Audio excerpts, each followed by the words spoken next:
Have you ever felt like God has betrayed you?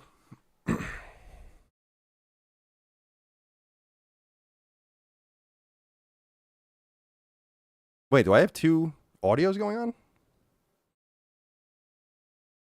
I think I'm all right. I can hear myself. Why is that? Okay, so I sound good. I guess I don't really need these, right? But why am I hearing myself?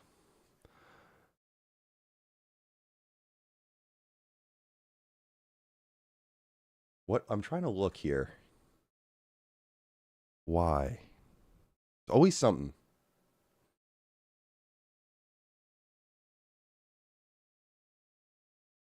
I must have a video up somewhere. Let's see. Oh, I think I found it. All better.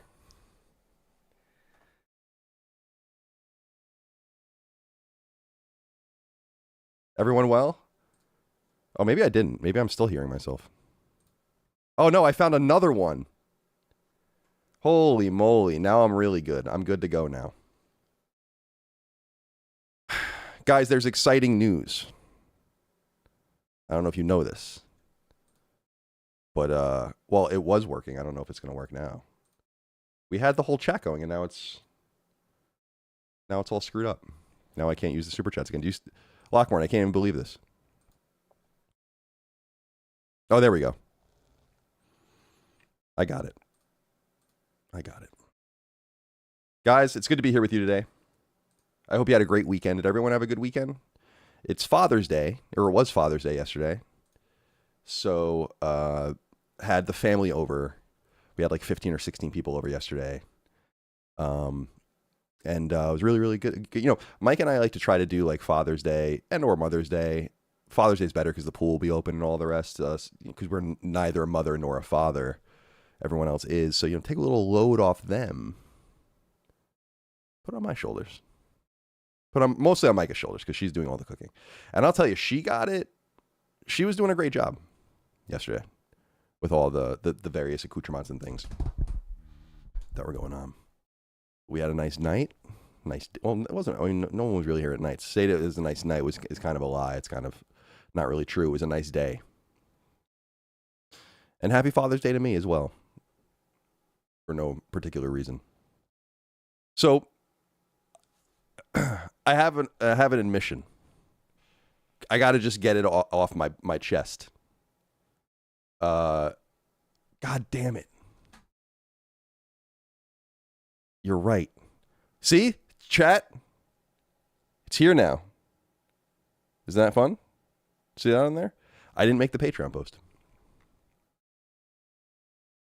See, here's the thing. I had to go into the backyard.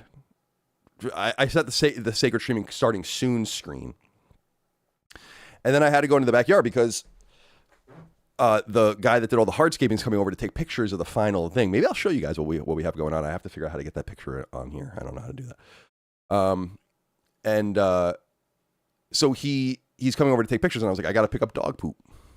Then I realized that it was going to rain. I asked my wife, is it going to rain? I could just look this up on my own app. The app's always wrong, by the way. Can we talk about the app, the Apple weather app real quick? It's like, what are we doing with the weather app? Why is it so preposterously bad and wrong all of the time? But anyway, I had to go into the backyard to kind of pick up some poop, and I was running a little late and blah, blah, blah. But here's the thing that I wanted to ultimately admit to you, is that it took Locke and I only 6 days to have to talk to Dustin. Now, I got on a call with Dustin yesterday, or with Locke yesterday. Shared my screen with him. I'm like, let's get this super chat thing going. And we couldn't figure it out. So I was like, all right, let's just let it go. We can't possibly bother Dustin. He set it all up perfectly. It's my own fault. You know what I mean? So, because he had everything. Dustin like set everything up so that it was perfect, and I must have X'd out of something or whatever. So then I was like, Locke, let's we won't bother Dustin. We'll just do it without the chats, and we'll figure it out, maybe another time. But Locke was like, no, we should just call Dustin. So we called him. Now, I had to explain to Dustin that it wasn't entirely my fault. It's my fault that the app didn't work. It's Locke's fault that he wanted to call him. And I don't know that Dustin was too happy about it, to be honest. I'm not sure I blame him, really, Then again, how many times does a boss say to you, just come back whenever you want?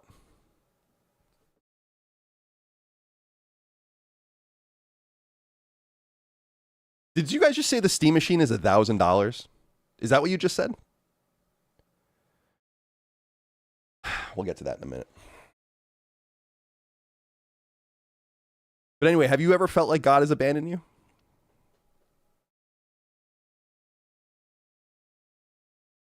$1,500?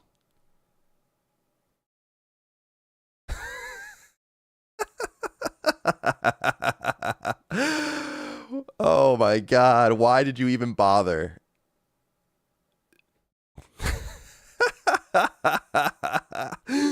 I gotta find this. I'll find this on Brave, and we'll bring it up. We can look at it together. I guess you really did feel like God betrayed you. Did you not? Steam machine pricing.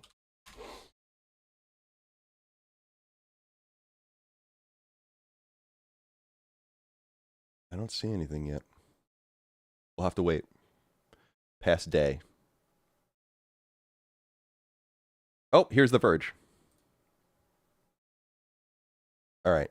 Let's see if I can do this. Let's see if we can bring it up. Transition.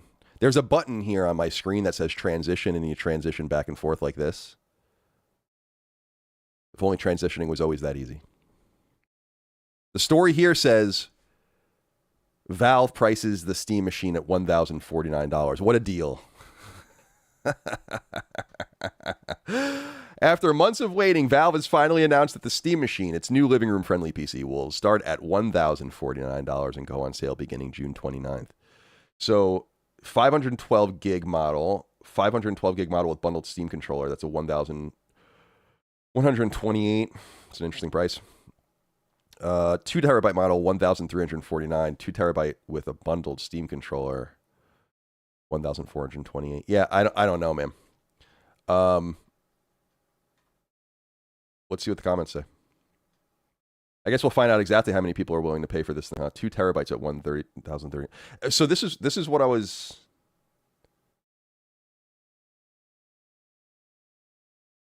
Yeah, the comments are interesting. I feel like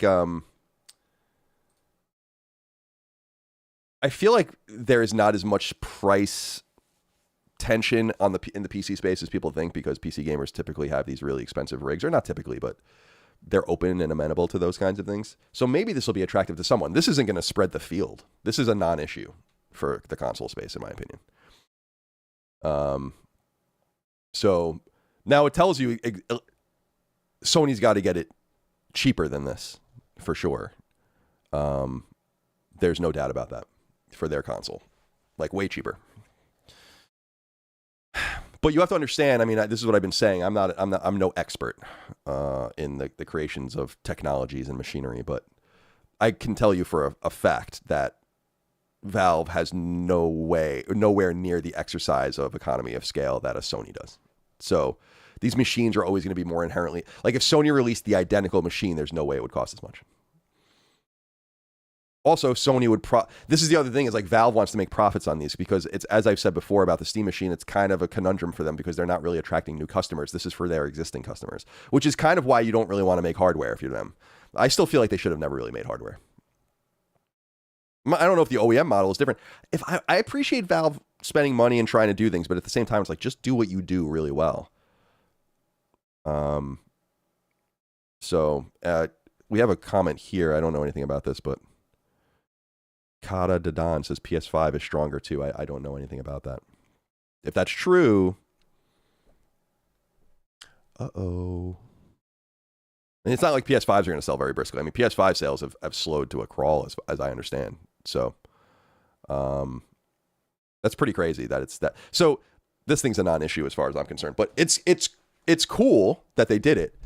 But again, I think there's a conundrum at the center of their whole model with Valve and this machine, and just that the machine for PlayStation to make any money off of you, you must have a PlayStation. So they have to make the hardware, and then they have to sell it to you, and they have to bind you to it. Valve has no such issues. So selling a console is only worth it for you if you're making some rip on the hardware itself, because you're not going to subsidize a piece of hardware that's not necessary to get to your storefront.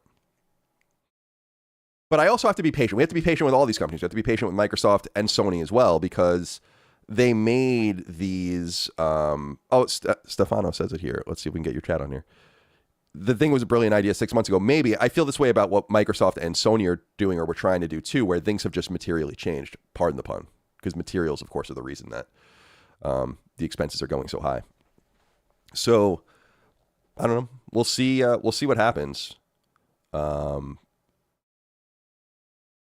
I just, if I were there, I would have been kind of the other, the devil on your shoulder or whatever, saying like, we don't, maybe the angel, depending on how you look at it, being like, you don't need to do this. This is a losing proposition. But we'll see how people are excited about it. But I think Valve has some super fans that will buy it too. But PS6 can't be anywhere near that price. Like I'll tell you right now, like it can't be anywhere near that price, or it's not gonna sell. They might as well not even bother at that point. I don't know, man. I don't know. We have a comment here. Where is it? I wish that this was easier to read on my end, but it isn't. There's like a little module here that I see on my screen where I can click chat, but it goes too fast. I can't read it quickly enough on the screen. But someone had said that someone was saying, Kepler, I guess, one of the leakers was saying that PS6 won't be delayed. I mean, as I understand it, it would just be, as I understand it, it's virtually impossible to delay PS6 as it is currently constructed beyond spring 28. And I think a lot of that has to do with just your place in line to get all these. First of all, you have all your components already purchased and allocated, at least for the initial run. You have your space in line at Foxconn or whatever fucking factories you're going to build this thing in. Walking away from PS6 as it's currently constructed, which I think is possible if they feel like it's not going to work based on pricing and all that stuff, is going to cost Sony an enormous amount of money. Ash R says, guys, should I order some McDonald's? Yes. And here's what you're going to do. You're going to get a number 3 that's actually, number 3 is a quarter pound with cheese. Maybe get the double quarter pound with cheese. Get it, no mustard, no pickles. Get the French fries. And then if you're going to drive to McDonald's, or if you're going to McDonald's and you have to come home, get another French fry for the road. Because there's nothing worse than, you want to eat the fries, right? But then you get home and you have the burger or whatever your entree is, but you have no fries. So you have to have fries that you eat only on the road. And then you get into the other fries. This is the essence of McDonald's, in my opinion. Do you understand? Do you understand my instructions? Now, before my metabolism stopped, when I was in my early 20s, like as I think many people, I had the craziest metabolism when I was a kid, because I ate like shit and I didn't gain any weight until I was in my mid-20s. And then I started gaining weight and I was like, oh boy, I got to do something about this. But my old McDonald's order, I used to go to the McDonald's in San Francisco on Geneva near Cow Palace. If any of you have ever heard of Cow Palace. It's where the San Jose Sharks used to play before the tank was opened. And it's like a little convention center. That's like, it used to be, it's not really very well liked anymore because there's other better venues. But there was a McDonald's right there, and I used to go there. I used to work at IGN in Brisbane before we moved into San Francisco, so I would drive my little scooter, and I would drive there, and then I would drive back, and I'd end up on Geneva, and I would go to McDonald's, and I would get a large double quarter pounder meal, a 20-piece chicken nugget, and 2 apple pies. Good shit. Couldn't get a drink because you couldn't get it in. I would get the drink, but you would just be like, I can't because I got the scooter. I'd get off the scooter. I'd open the seat and I'd place the bag in it. And it acted as a somewhat of a nice little insulator, if I'm being honest. Yeah. Yeah. So Nick Domi says, saw Paul Oakenfold at the Cow Palace. Very interesting. What I remember about the Cow Palace, like towards the end of my time in San Francisco, was like it started attracting kind of bullshit. So it would be like, marijuana convention or like a tattoo convention, like that kind of thing. But the Sharks played there for a few years, and it would have been amazing to see them there because it's such a weird building, and it's in a shitty part of San Francisco too. It's like right where San Francisco meets Daly City, and Daly City's really nice, but it's like kind of a little ratty and run down down there. So, but the double quarter pounder, I love the double quarter pounder. It's got the good onions on it. They put the extra slice of cheese. I feel like there's a little bit of like pepper on it or something. So, shout out to the double quarter pounder with cheese. And shout out to McDonald's. We've been inundated. I've talked about this in the past. Like, obviously, you're going to have your geographic localities of like what your thing is, right? But when I grew up on the island, it was like McDonald's, Burger King, and then there was like an exotica. Like Wendy's was a little exotic for us. Taco Bell was a little exciting. But you didn't have that many options. And then things started kind of coming in, right? And you started getting all these different accoutrements. And then I moved to California, and so like you have In-N-Out Burger or Del Taco, like but like suddenly you got all of this stuff coming, and there's like a bunch of competition. But you know what's remained the stalwart? McDonald's. And I'm telling you right now, and I've said it before, and I'm going to say it again. The McDonald's near my house is superb. I don't know why.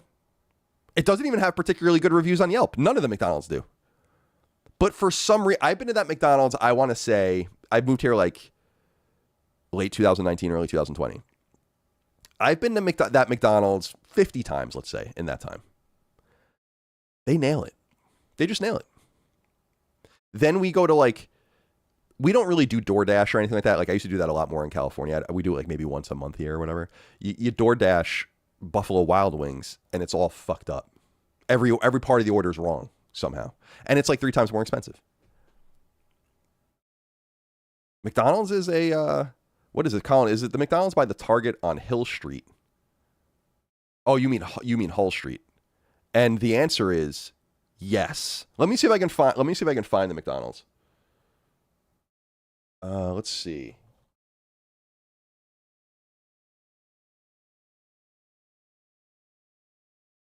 Is it this one?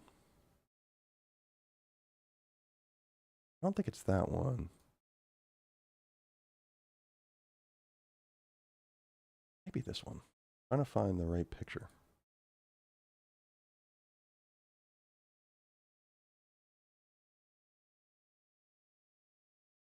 I don't know if it's this one either. I mean, it doesn't really matter. You've seen one McDonald's, you've seen them all, right?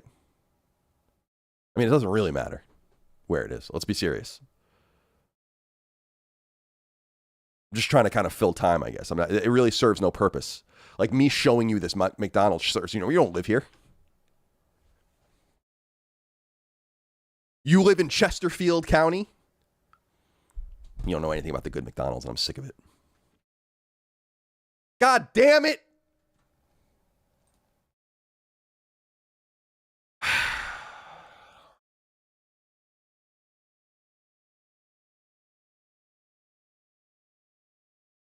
When is Dustin coming back? Look, why didn't we ask him when he's coming back when we were on the phone with him? Because I can't.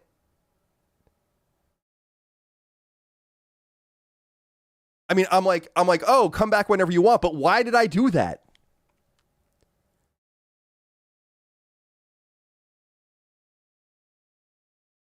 I didn't have to do that. I'm the boss. I can do whatever I want. And you can't do anything about it. What is Dustin going to do? He's going to go start Dustin's last stand? Leon's last stand? Holly's last stand?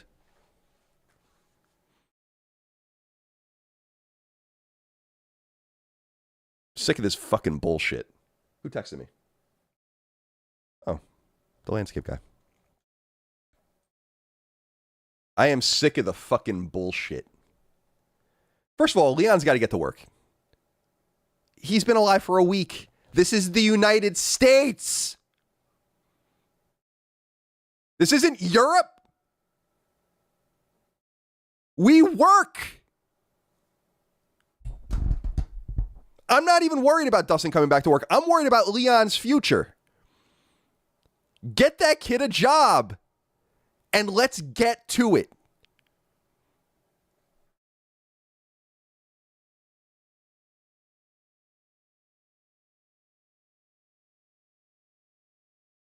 Sick of it. Comes in, he's crying. Comes into the world, he's crying instantly and immediately begging for things and like needs to be coddled and taken care of. You think people were taking care of George Washington when he crossed the fucking Delaware River in the winter of 1776? You think they were taking care of him then? Who was taking care of George Washington when he was killing the Hessians in their sleep? Don't you understand that?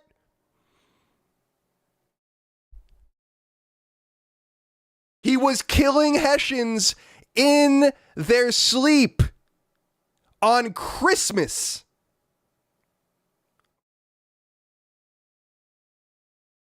And no one was coddling him. And meanwhile, Leon is sitting there begging and asking for things in the land of George Washington, in Pennsylvania, one of the original colonies.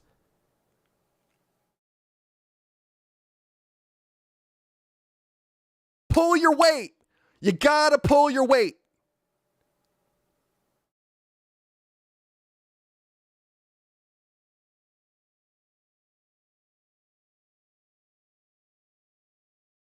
These kids they're not grateful for anything. See, I grew up, our parents like fought during the Vietnam War. My dad was in the Air Force during Vietnam, but he never went over actually. He was based in Texas. But like my friend across the street, his dad was go over there. He was killing Viet Cong, I'll tell you that. And he had like all of his Marine shit on the wall and like pictures of his battalions and stuff like that. And we grew up in awe of these men that fought the communists. I'm not going to say we won. We didn't win. I don't say we lost. Kind of a draw. Killed a lot of people, right? It's like the Iran thing right now. It's like, all right, maybe we didn't win, but we did kill like 50 of your leaders. I don't know that that's a loss. But we grew up in awe of like, oh, these men and their bravery, and they fought and they bled, and our grandparents were, both of my grandparents fought in World War II, and both in the Pacific, interestingly. Let's be honest. If you were fighting in World War II, right, you're going to want to go to Europe and fight the Nazis. I mean, if you had your druthers, right, and you were like, I mean, obviously we were fighting the Japanese much earlier than we started fighting the Nazis in Africa in 43. We were fighting the Japanese beginning in early 42. But you pick, right? And you're like, all right, Private Moriarty, you want to go fight the insane Japanese on some fucking island? Or do you want to go fight the Nazis? And I'd be like, I think we'll go fight the Nazis. Thanks. I think we'll go over and we'll fight the Nazis. Yeah. You guys deal with those psychopaths with the katanas and they fight to the last man and all that kind of shit. That's all you. I appreciate that. Very important that you do that. I don't really want to be a part of that. I'm going to go fight these guys instead. And so I guess what I'm saying is Leon's growing up in a time of great prosperity. And he doesn't know any better. So he's going to sit around for potentially years and years of his life without a job. And he's not going to know anything about World War II. And he's not going to know anything about the Mekong Delta.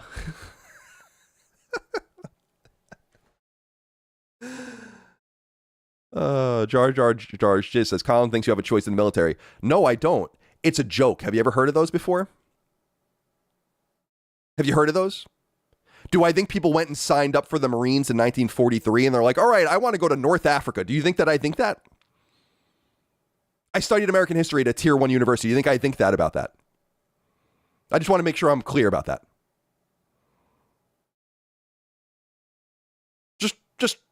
Just being sure.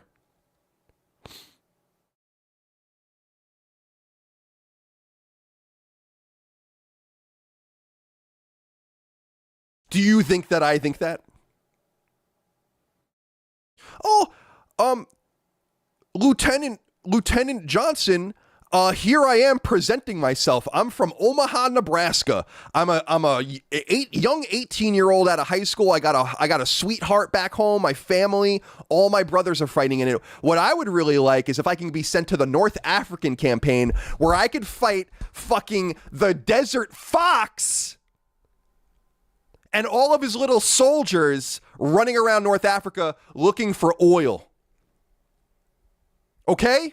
Because that was what was happening there. And yes, I would much rather go fight Rommel than I'm going to go fight these psychopaths at Midway. Yes.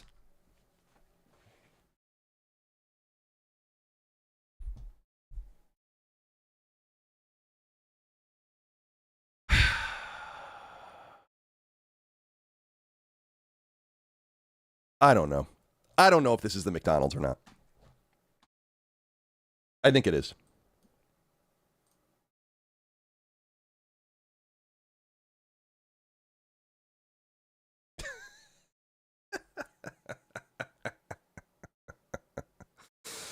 I don't know what to do without Dustin. You know what? I gotta get the Patreon thing going now. I forgot to get the Patreon thing going.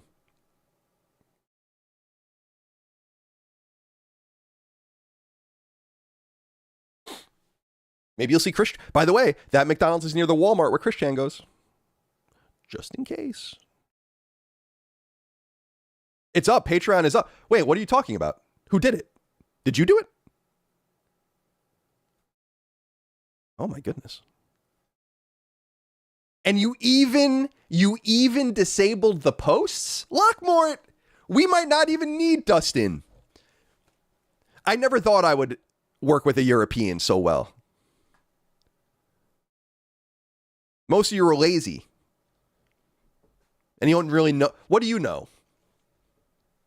What can a Belgian know about the world? You live in a city-state, basically.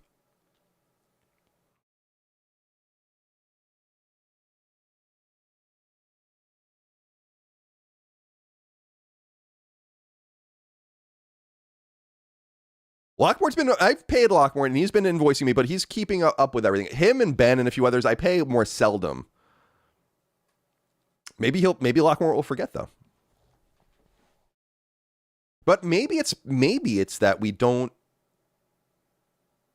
need Dustin. I paid Dustin quite a bit of money. I bet you Lockmore would be cheaper.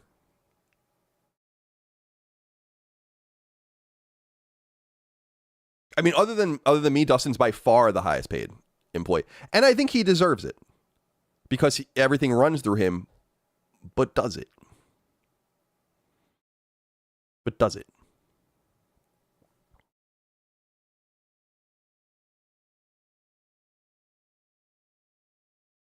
We have some time to consider this. Convenient that Dustin gets the summer off, by the way, isn't it? Oh, that's nice. Yeah, I'll work. I've never missed an episode of Sacred Symbols, ever. We started Sacred Symbols in July of 2018. It has been published every single week, without fail, since then. Every week. I think this will be episode 417. So if you count backwards 417 weeks, you will come to that date in July. I've never made any mistakes.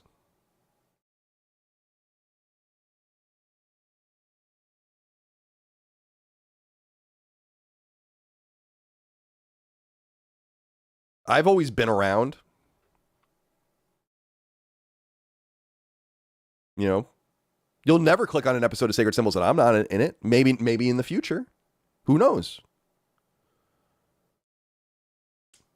But not now. No. Let me see here.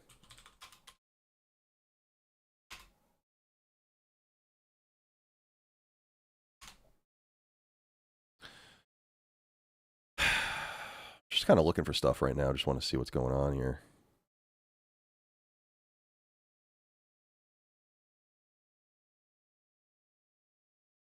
I don't think this is the McDonald's. I think it actually might be. See, it's got 2 stars. I mean, you see the review here? Not great. I mean, this is not great. 2 stars. I mean, that's bad. That's worse than the Raising Cane's that my dog Rush owns. That's got like 3.5 stars on Yelp. They all look the same inside. This looks right. I think I've gone inside like once to use the bathroom. This might be it. Yeah, this I think is... What's that in the distance? Yeah, I don't know. We're going to get to the bottom of what McDonald's it is. Well, should we get into some super chats? I guess we should do that. Let's see here. Wait, are they all... Oh, here they are. Okay. Are these all of them? I feel like I'm missing some. I just want to make sure I don't want to be ripping anyone off.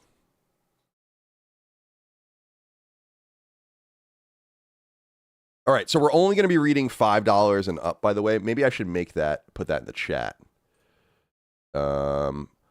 Only reading $5 plus. Actually, we'll say $4.99 plus super chats. Sorry, heart. And then we'll press enter, and then what we'll do is we'll do this, and we'll pin it. And then I think that's basically what we do. So hopefully I don't miss anyone. I'm sorry about that. I'm learning, and I'm doing the best that I can do. All right, let's see. No, like they're definitely going away. Like if I don't... Oh, no, okay, I got it. Donald Trump, if you can hear us, please, Donald Trump, please save me. Please save me, Donald Trump. Did we ever get the story about what that video was all about? Let's see. What is with the guy that was getting arrested saying, please help me, Donald Trump? All right. Let's see here.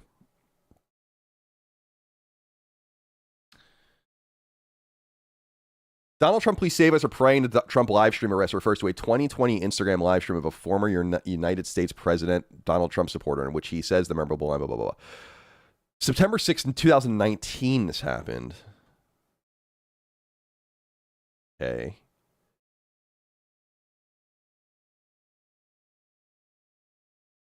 But yeah, okay, so this is cool because this is the provenance of it, but like what? But who is he? Does it say? Cave? All right, so Cave. Diamond Hill Farms going to complete Instagram man identified as Winston Caves. Okay. So let's see if we can find...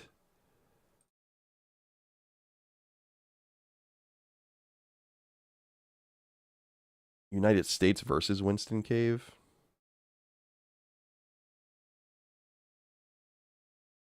Not seeing it. Oh well. Who gives a shit? Thank you for writing in. Zanfair says, hey, Colin, random question. Have you ever watched Breaking Bad? If so, what are your thoughts? I'm finally watching it, and I'm loving it so far. I have. I've watched it all the way through twice. I think it's great. I think it gets worse the longer it goes, in my opinion. I think the first season, this is true for a lot of TV. I was actually talking about this with my family about how elite the first season of Stranger Things was, where I was like, this is fucking awesome. And that was the way I felt about Breaking Bad in the beginning, where I was like, that first season is stellar. Because I like that it focuses the most on him as a teacher and him like as like kind of a blue collar, down and out, just a really unlucky dude. But I think the show is great all the way through, and I really, really liked it. Yeah, but I've watched it 2 times. Excuse me, I'm burping. I got to scroll all the way down. Now I see what Dustin's talking about with having to scroll. Mega Man says, hey, Colin, just bought a house. Been depressed because of the size and costs. Yes, we can manage it. My wife is miserable with me. Any advice and wisdom? Jesus Christ. Why are you... So you were like unprepared for the price and the size? It's not like someone held a gun to your head, I assume. So my advice, I mean, that's a pretty broad question, but home ownership is a trial and tribulation for everyone, I think, that owns a home. You know, I have a new build that was built in 2020, and we started, like, I think I've told this story about how we have 3 toilets in our house, like 3 toilet bowls and 3 different, we have 2.5 baths. So literally, I mean, I was like amazed by this level of consistency within like 1 week last year. So about 5 years in or 6 years in, the gaskets on all 3 toilet bowls failed like literally within 7 days of each other. And thank God I'm married to a man like Micah who has told me in the past, I'm like, she has to go to Lowe's to get something to fix something. And I'm like, you want me to go with you? And she's like, I don't need my wife to come to Lowe's with me. So she was there to fix it, but I just thought it's just a small thing, but I was like, wow, that's so interesting. They literally all broke down at the same time. Like, we don't even use the toilets the same amount. So the point I'm trying to make is home ownership it requires a level of patience. And like, I can only imagine that patience is exponential if you don't have a new build. Like, and it's not to say my house is perfect. It's not. But it's like, well, at least things are new. And so we have a little bit of time and a little bit of space and all of the rest. And I'll, knock on wood here. So I understand that if you're buying like, like the old movie Money Pit or something like, and by the way, my pool, in the backyard, which is obviously a luxury. And but like, it is to get it the way I wanted it and to like get people that know what they're doing and like to fix things that were wrong with it. It cost me like twice as much as I wanted to pay for it.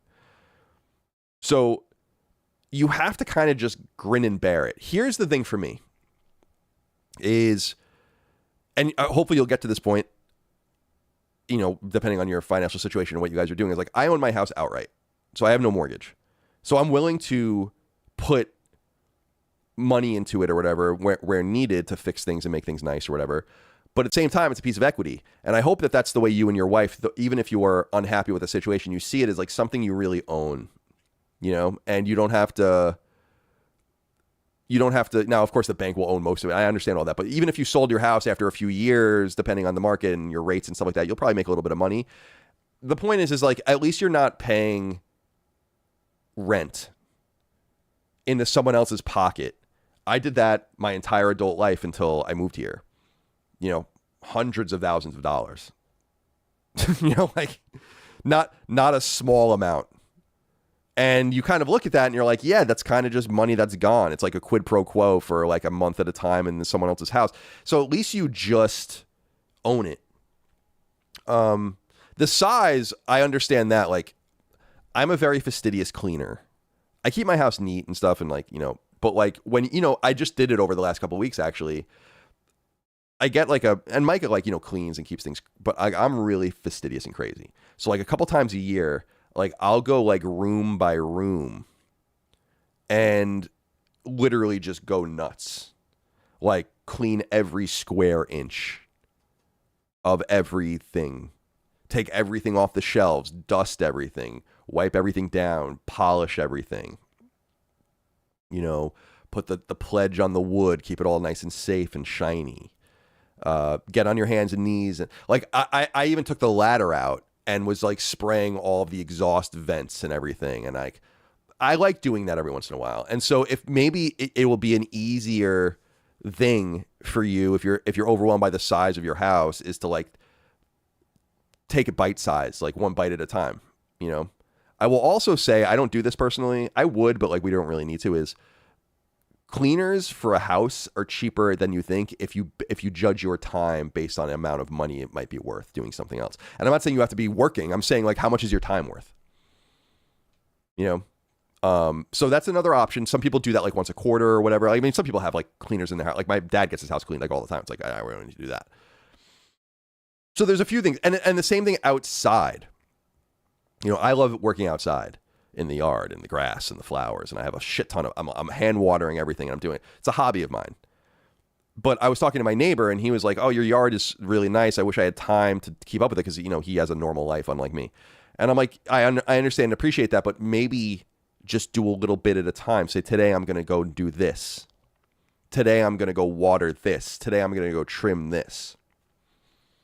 You know, that kind of thing. But I'm sorry to hear that about your situation because that's too bad. Home ownership is awesome. I feel really lucky and fortunate. It is expensive, and there's a lot of things. My property insurance is basically $5,000 a year. So that's like what, a $500 or $600 rent charge every. So like you're still paying, and I get, you know, I don't have kids in school or whatever, but that's part of the social contract or whatever. You know, so I don't know. Good luck to you. Good luck to you. All right. Let's see, I have to scroll. This is what I now understand. I understand Dustin a little bit better now, where he's always, let's be honest, he's bitching and he's whining, and he's like, I got to scroll back down. And now I can see what he's talking about because you got to scroll back down when you get a new one. Beaver Diva Todd wrote in and said, let's hold off on laughing at the price until we see what the PS6 is going to cost us. No, I'll laugh at it. Like, PlayStation, you have to imagine they can't sell a machine that expensive. Like, I both mean that figuratively and literally. You know? You can't do it. You just can't. Can't be done. So, I think it'll be cheaper. But if what people are saying, and you guys know the technology is a lot better than I do, if it's less powerful than a PS5 and it's selling for that much, I mean, that does portend poorly for Sony's prospects. And that's what I was saying earlier about it is an extremely consequential and expensive thing to have these plans in motion for years. I mean, at this point at Sony, I have little to no doubt that they have constructed PlayStation 6s that were handmade. And like, this is what it is, and this is what it's going to look like, and here are all the different model type. Like, this shit is decided and ready to go. And so to pull that stuff away is incredibly consequential. All the way from like the very origins of the R&D to all the deals you made. I mean, you're sending people over the world finding components and making deals and all these things, and you pull it back. But if they realize that they can't sell this machine that they've constructed at a reasonable price, and maybe they'll just stick with the PS5 for now, and maybe even try and working on getting the PS5 cheaper while they spool up another PS6. You know, that's possible. That would just be like it's totally possible, but it would be the most consequential thing that PlayStation has ever done behind the scenes to itself. And it might be like a thing where they feel like they have to do it to survive. I reported when I was at IGN many years ago that the PS3 was delayed a year because they wanted to, it was supposed to come out in 2005 and they wanted to delay. I got this in my history of Naughty Dog stuff because Naughty Dog houses the initiative for the Common Engine, or it did. So they were really privy to all the hardware happenings, and they made changes like at the last second. And obviously as PS3 came out and it was so expensive, they started just taking everything off of the machine. If you guys you guys remember the original PS3, it looked like a spaceship. It had like all these ports and buttons and all these different things on it. And then by the time you got to like 2 years later, it was just totally barren because they had to cut costs. But I think the bigger thing is that, and I mean this with no disrespect to Valve, which is an amazing software, or really an amazing services company. And they make, they've made great games and iconic games in the past. I mean, this is no disrespect to them. They are not one iota as in the hardware space as Sony is. And so you would just assume based on cost that Sony would be in a much better position. Again, not only from an economy of scale, but from just being able to make machines for many decades and knowing how to do it. But that price is a total non-starter, I think, for most people. And again, I'm not surprised by it. And again, I don't think that's what Steam wanted to sell it for. That's why it took them for so long. I wonder what their original numbers were. And they probably would have looked a lot more reasonable. But we'll see. I'm sure people will buy it. I wonder how many they'll manufacture or have manufactured. And the Steam machine, I'm not Steam machine, the Steam Deck is extremely cool and extremely popular, but also still a niche device as well. Oh, wait. Dustin's here. I can't believe that. How exciting. Dustin, good to see you. Dustin, I'm sorry that that is, if it was up to me, we would have had no graphics on the screen for the chats, but we wouldn't have called you. What is the preference? No one knows. I was also going on a diatribe before about how your son doesn't have a job yet. And here in these United States, back in the day during our agrarian past, we had children specifically so they could work for us. And so we got to get this thing going. By working for us, I mean working for me. And by our children, I mean yours. But a happy Father's Day to you, Dustin. I loved the picture, Dustin, that you put on. I don't know if you're still there, of you and your dad as well. Your dad, a young grandfather. Very exciting. All right. Let's see. This comes from the Juan 1. He says, happy 3rd anniversary Final Fantasy 16. I need Sacred Symbols Plus with Eugene and Maddie on that game because I know they disliked the game. Immortals of Avium was mid at best. I mean, why did you have to insult Immortals of Avium? What does that have to do with anything? Immortals of Avium, unironically, is one of the most underrated games of the generation. I love magic shooters so much. And I thought that game was really, really fun and really, really great. But Final Fantasy 16. Let me just be totally honest. Okay? I'm going to put it all on the line for you here. If you don't like Final Fantasy 16, you're mentally retarded. Okay? I've put it all out on the line for you there. If you don't like Final Fantasy 16, you're mentally retarded. You were in a special class in elementary school. When you got to middle school, they kind of let you out a little bit, but like to kind of make you feel normal, but you were still kind of like segregated off into your own little class because you were a little slow. And by the time you got to high school, we all knew that you really weren't going to do anything with your life because you were incapable of doing it. And that to me is the essence of Final Fantasy 16's hater base. Because I don't understand how you could look at a game so sublime and serene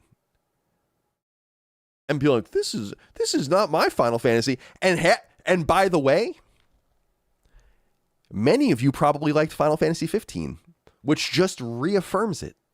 Like you literally liked Final Fantasy 15 probably, which was fucking trash, right? Straight up. And then they give you something like Final Fantasy 16.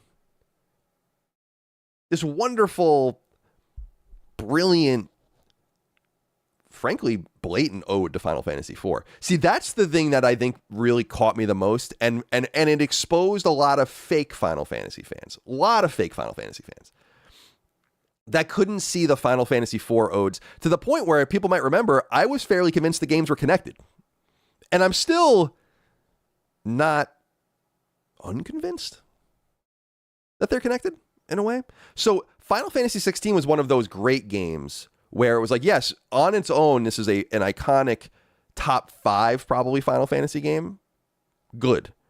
Also, an ode to Final Fantasy 4. Wonderful. Also, exposes all the fake Final Fantasy fans who didn't see it. Who can't see how blatant it is, in fact.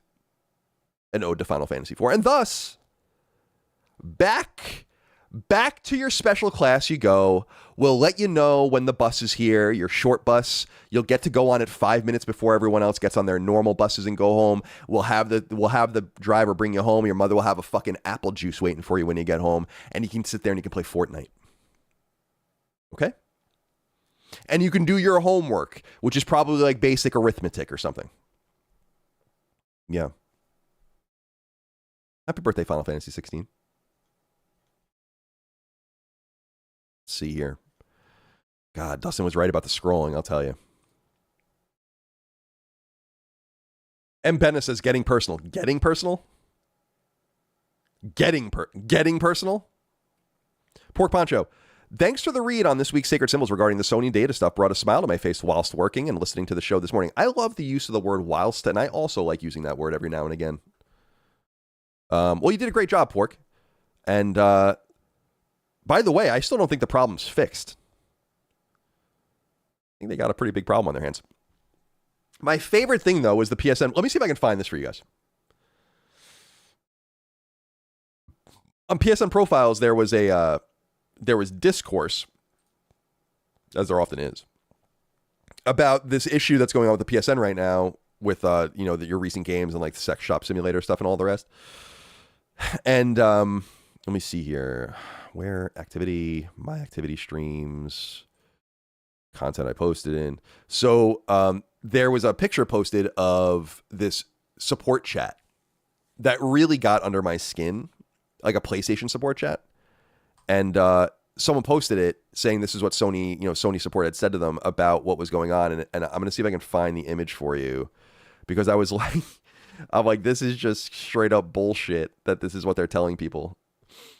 Let's see. Is it here? No, it's probably further back. Further back. Yeah, here it is. All right, so I'm gonna put this in this one here, and then God, the fucking Cloudflare stuff on PSN profiles is so annoying, man. I guess they get attacked a lot.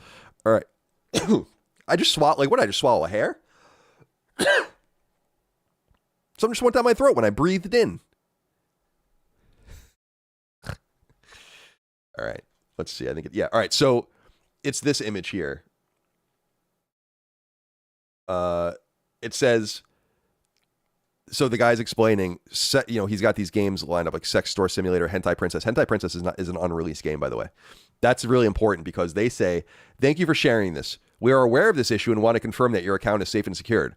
There is no foul play involved. The appearance of these games is a technical glitch, and our engineers are actively working to resolve this issue as fast as possible. It's like, well, that's a complete lie. Because it is not a technical glitch, and there was foul play involved. But fair enough. And by the way, I guess you can't blame the customer service people too much, because what the fuck do they know? This guy's living in some third world country getting paid like 3 cents an hour. You think they're like giving him the down low on the PSN? Oh hell, hey Mister, hey Colombian man or Indonesian man, you're just struggling to get by, and we pay you peanuts to deal with people's really important PSN accounts. Let's make sure to give them all the information. And by the way, should any of these people be on the inside helping, which there are major working theories that there have been in the past, it's good that we underpay all these people and export our customer service to our PlayStation network to struggling third world countries full of desperate people. Very smart. Very smart. Incredibly smart. Brilliant, in fact. So yeah, I thought that was funny. Anyway, Pork, it's always good to hear from you, and I hope you're doing well. Wings of Justice wrote in and said, thoughts on Keir Starmer resigning in disgrace. I've been reading where people hate this dude. I mean, obviously, I guess Labour voters were like him, but then I'm seeing in the last few days, like, oh, he wasn't that bad, kind of thing. And he delivered all of this, and this. And I'm like, yeah, that's, I mean, I'll leave it up to you guys. I've said this before, I mean, many times. I love Great Britain and England, England specifically. But I mean, of course, all 4 parts of it, whatever. We are culturally British in the United States, in my opinion. We come from you. We speak your language. And I know a lot of you say the similar things about our country as we say about yours, but I'm just saying from the outside, I'm really worried about you guys. You got big problems. Now, I know we have big problems too, but I feel like your problems are our problems in 10 or 15 years. So it's like, you got to figure it out. And I'm rooting for you. It's no sense of irony, no sense of disrespect. I want good things for you. It might start with not letting anyone who ever wants to come into your country come into it. a similar lesson to what we're learning here as well. So I'll be rooting for you. You have a more serious problem than we do, and you have less time to deal with it. But we have your back. Kind of. Like if NATO went away, I would still want to, and that would be awesome, by the way, if NATO went away. I'd still want to be in a military alliance with the British. I mean, NATO going away would be like a dream come true. But, and by the way, NATO going away would be horrible for Europe.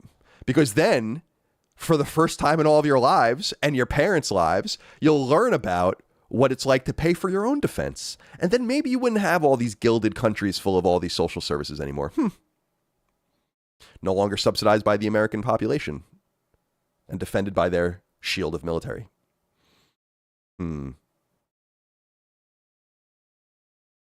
Oh, if I were president of the United States, NATO would be done. Yeah, no doubt.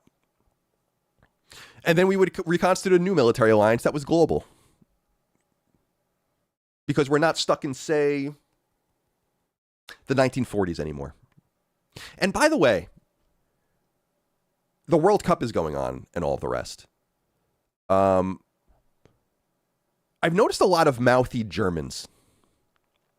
And I want to remind them that we still have 19 years until we are allowing you to say anything about anything. It was 100 years from the death of Hitler and the fall of Nazi Germany. You had 100 years. 100. And you still have 19 years on the clock. Then we can begin hearing from you about things, but not until then. You started 2 world wars. I mean, it's enough already. You know what I mean? Take it easy. You'll get there. 19 years. You'll get there. But not yet. Not yet.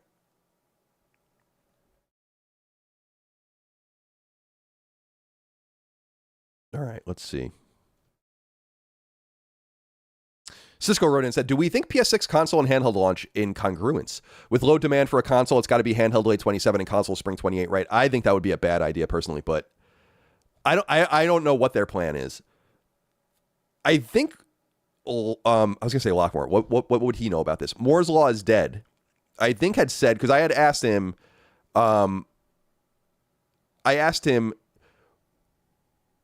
will the PlayStation 6 handheld be dockable? Like you envision a docking mechanism for this thing. And if that's the case, then could it potentially be the only model? But I don't think that people, I mean, we know it's not. I mean, we know that there's another model of a console, but maybe you would fold everything into one thing. I don't really know. The low power mode stuff that's appearing on PlayStation right now is in preparation for the PS6 handheld. That's why they're doing it. And I think that it's almost a more important machine. And so I'm really intrigued by the idea of them releasing them at the same time. And I almost feel like they're dependent on each other in a really real way, in my opinion. Everyone's going to have their own observations on that front, but that's the way I see it.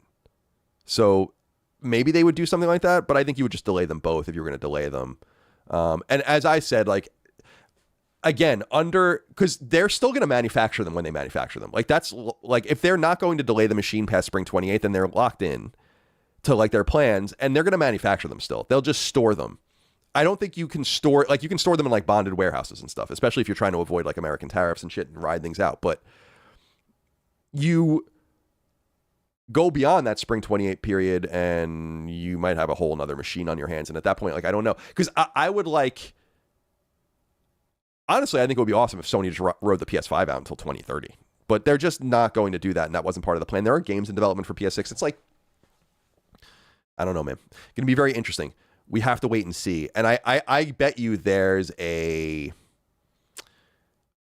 fire under the ass of people at Sony. And I would love to be privy to the conversations and the strategizing about, like, what do we do? Like, what are we supposed to do?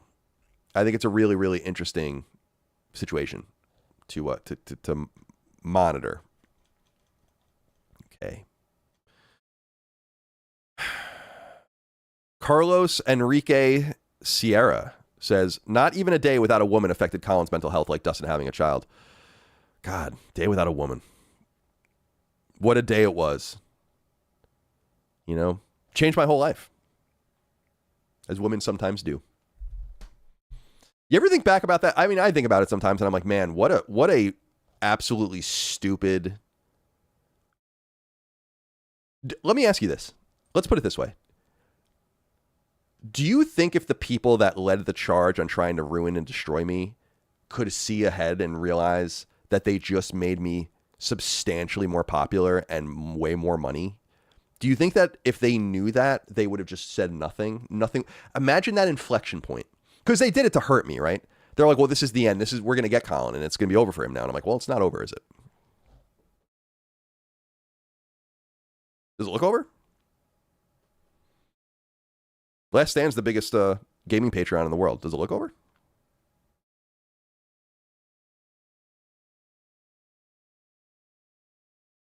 Because it doesn't seem over to me.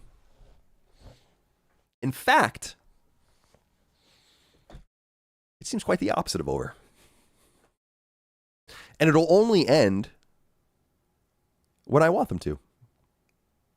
When this is when this is over and it ends, all these different things will end when I want them to end. And not one fucking minute before that. Okay? Does everyone understand?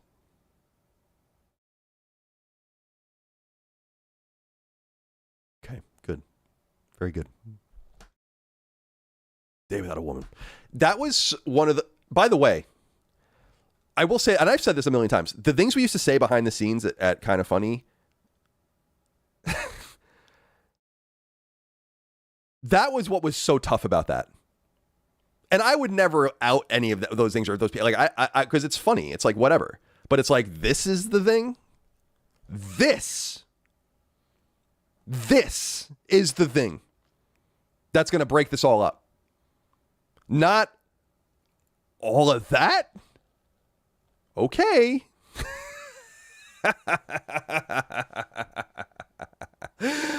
If you say so. And by the way, I'm not saying that in a place of judgment. I thought the shit that we used to say to each other and like the inappropriate shit was hysterical. It went on for years. And by the way, I wouldn't even say the things that we used to. And by the way, it wasn't a lot of me. It was a lot of other people saying things. I wouldn't do that because it is out of context and inappropriate for me to character assassinate someone for that when we all knew the context in which these things were said. Right? So it's like, the more I think back on that, the more I'm like, that's interesting. But everything worked out. Yeah, the Disney Princess fuck list, like, when I think about that, I'm like, I didn't care. I mean, that's fine. But, like, I don't know, man. It's so funny, man. Oh, we have I don't know how to see this. Let me see this. Yeah, I can't find it. Iznagi, I saw your stuff where you said, I bet Nick was so funny behind the scenes, whatever. Yeah, like, he is fucking hysterical. He's out of his fucking mind. Nick and I were very much on the same wavelength. I miss him a lot. You know, like, I don't know where he stands. Like, I've talked to him a few times. Like, when I got, I sold my shares and Kind of Funny owed me money for years. So I had to, I would get my K1 or whatever, and like we had to like interact with each other. So we'd always, and I text with him like once in a blue moon. He never texts me. I text him and he'll text me back. But I always wondered where he stood because I really, really loved Nick, and he was a very, very important part of our success. And I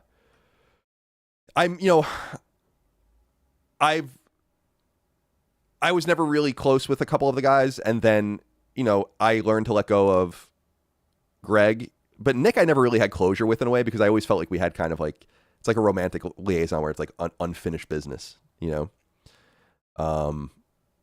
Like, I would have loved to have taken Nick with me in a way.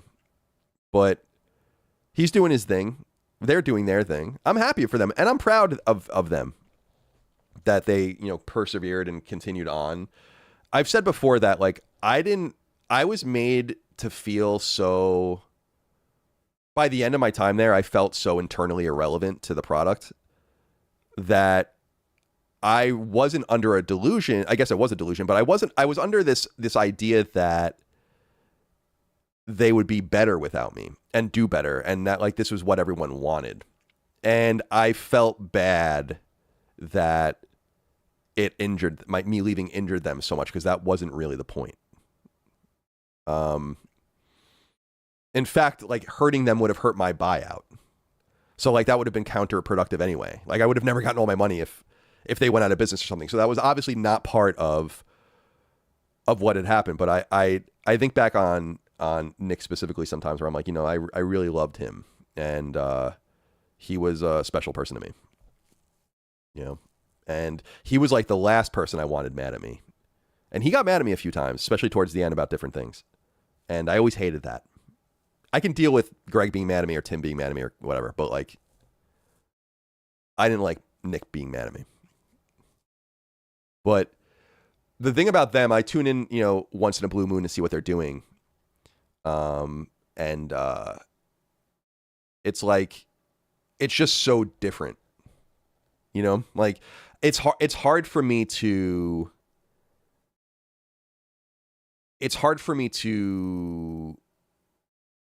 visualize myself in that space. It's not what I wanted it to be. And I can accept that, because I don't think what I wanted it to be was what everyone else wanted it to be. And I get that. It's not for me. And even when we moved into the first studio, I wasn't really into it anymore. It already started to kind of lose its luster for me. And so when I did Last Stand, I was like, well, Colin's Last Stand, I didn't expect it was going to become what it became at all. But I was like, what I know for sure is I just want to be on my own and do my own thing. And I want to work from home and kind of, like, recontrol my life. I think the guys really liked having a space and, like, going into the office and doing all these things. And I'm like, this feels like IGN. I thought we left IGN to not be IGN anymore. I should have just stayed at IGN and taken the money they offered me if this is what we were going to end up doing. So I think that it's funny, like, when you think about the Day Without a Woman tweet, which is how we got on this conversation to begin with. It's just, it brought me on a path that I think I would have probably just been on for something else would have happened. Especially watching, like, the politicization of Kind of Funny, which it distresses me a little bit, just because I'm like, wow, you really, like, just knowing what the fan base was. I don't know what they are anymore, but knowing what the fan base was, it's like, you've alienated a lot of your people. And I don't know why you would voluntarily do that. Because, like, do we get political sometimes? I guess. I don't really consider our content political, personally. When it comes up, it comes up. But I'm not interested in alienating people. It's not even a matter of business necessarily, although it's good business not to alienate people. It's like, it's just not what's in my heart, as I've said many times. Like, I really just want to have an open community of different kinds of people. I don't want to speak to myself. It's why, like, when I used to watch cable news as a kid, I always watched MSNBC. Like, people are like, oh, you like Fox News? I'm like, no, I didn't really watch Fox News. I watched MSNBC.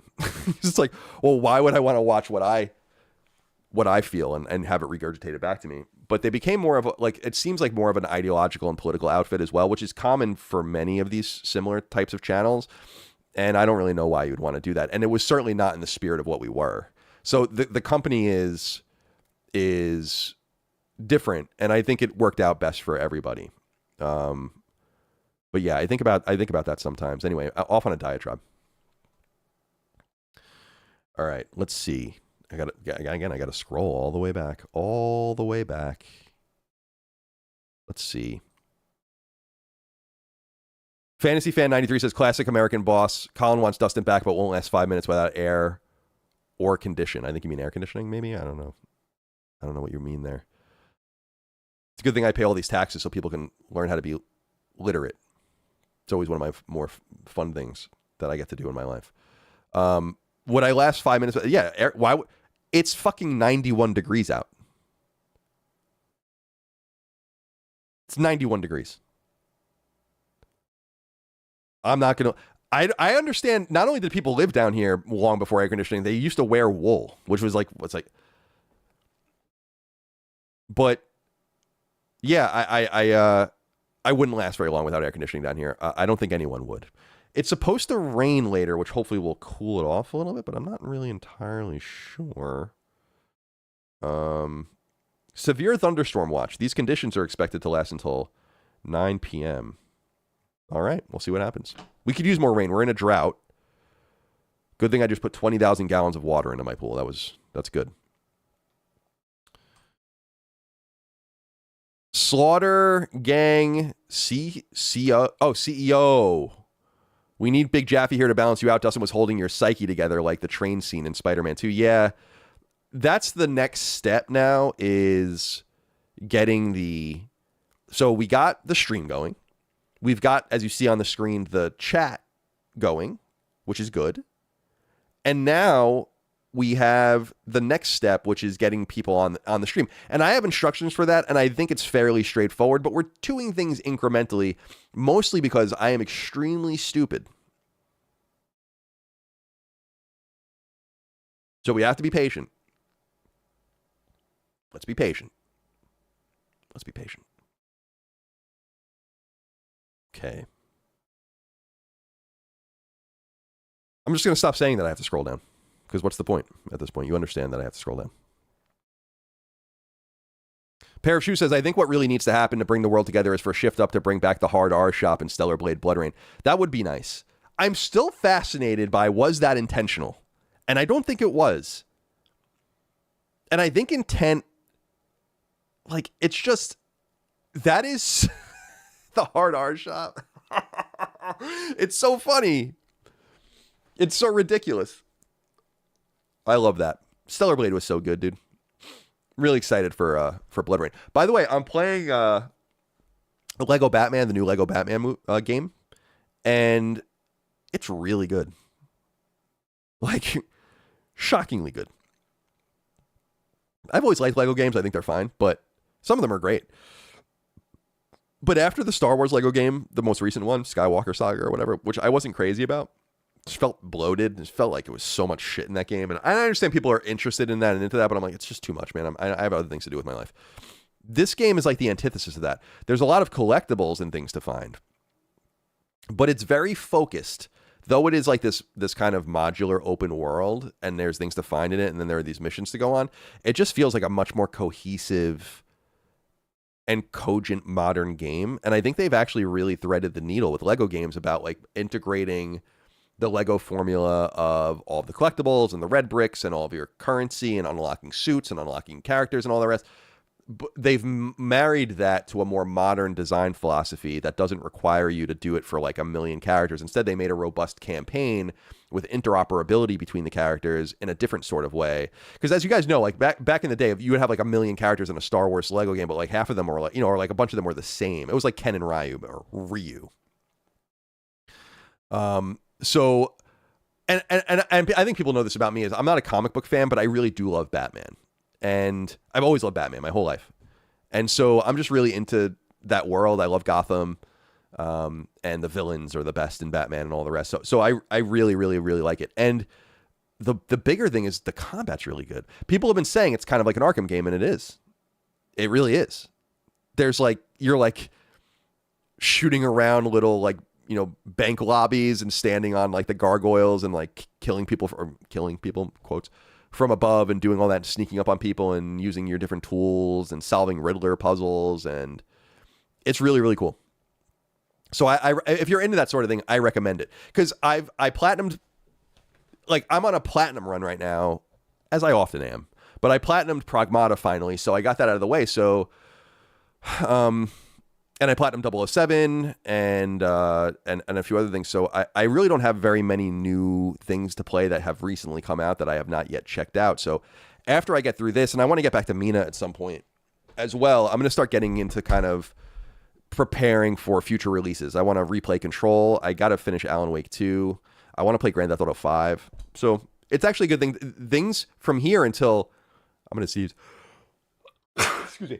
Until Beast of Reincarnation comes out, I think early to mid-August, we have a nice little spread of time here to kind of use a little more judiciously. So I'm looking forward to that. But I really do recommend the Batman game if you are interested. Shruti says Colin left to his own devices inevitably resorts to American History Ranch. Save us, Dustin Fur. Yeah, I'm sorry about that. You know, what else? I don't know anything. So I got to just go with what I know, you know.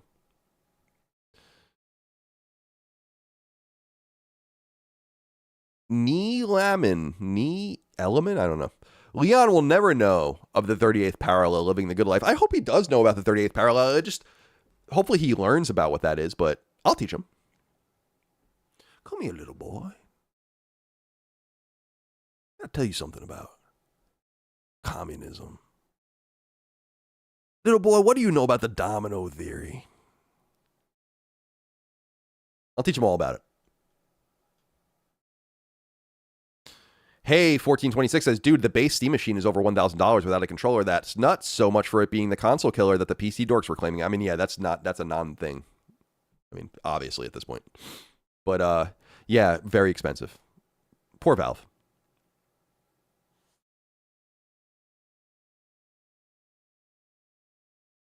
Austin J. Eller said, if you joined the military and gave you a choice between going to Midway and eating at the worst McDonald's to ever exist, what's your pick? That's tough. Because at least at Midway, you're probably going to die, but at least you're going down in a blaze of glory. You're doing a lot of damage to the enemy at Midway. We fucked the Japanese up. So that's pretty good. The worst McDonald's, I mean, imagine. So think about like the global McDonald's presence. Imagine the worst one. I wonder if I Google, what's the worst McDonald's in the world? See what it says.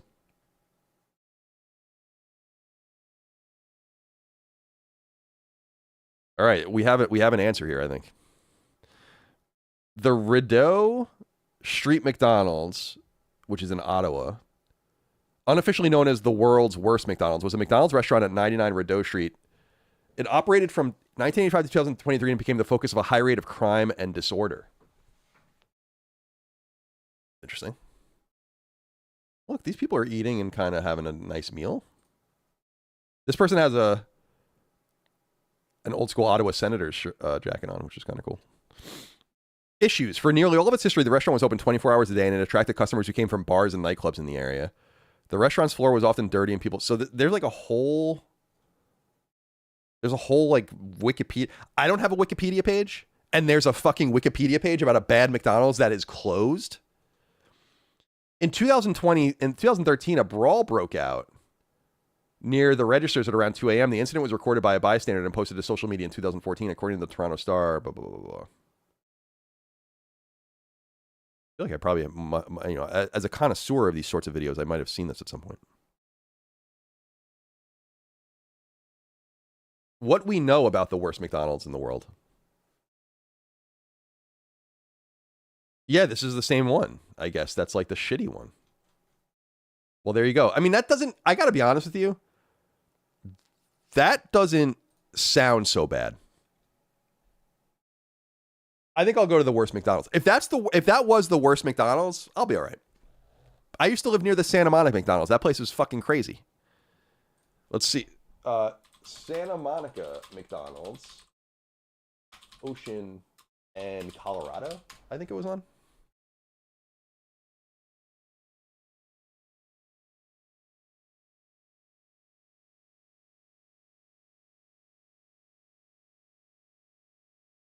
No, the Ocean and Colorado are parallel. That can't be it. Ocean and... No, Colorado and second?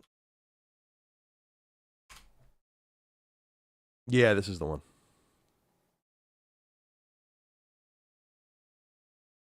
Now I'll tell you, man. This McDonald's. This is the one. So, I used to live, like, right here. Actually, can we go into this map? How do we go into the map?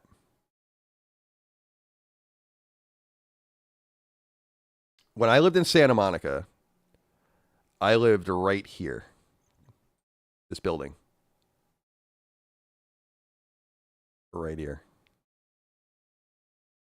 And then I would order McDonald's from here. And I wanted to deal with the homeless population so little that I'd have a DoorDash. Oh, yes. Now that's a bad McDonald's. Kata Dadan says, is this where you got hugged by a random? Yeah, that, well, actually, that happened. That happened. Let's bring the map back up. Let's get rid of this chat so we can see better. Hold on a sec. God, there's a lot. Okay. That happened on the 3rd Street Promenade, which is this. This is all like stores, like really an open air mall. And I think that I got hugged by a random guy from Sweden around this intersection here. Very uncomfortable. Let's see if I can find it. Chris and I came up with sacred symbols. I'm disoriented. Okay, 6th. There's a restaurant like over here where we decided to do it. Oh, Santa Monica. I don't miss you at all. All right. Let's see. Next chat.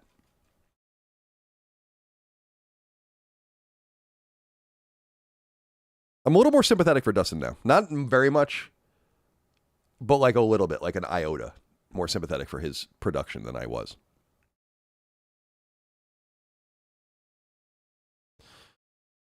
Sean McGuire says, write a live review, 300 plus words for this McDonald's. Mention someone by name. I don't even have the accounts necessary to write these reviews, you know, if I'm being totally honest with you.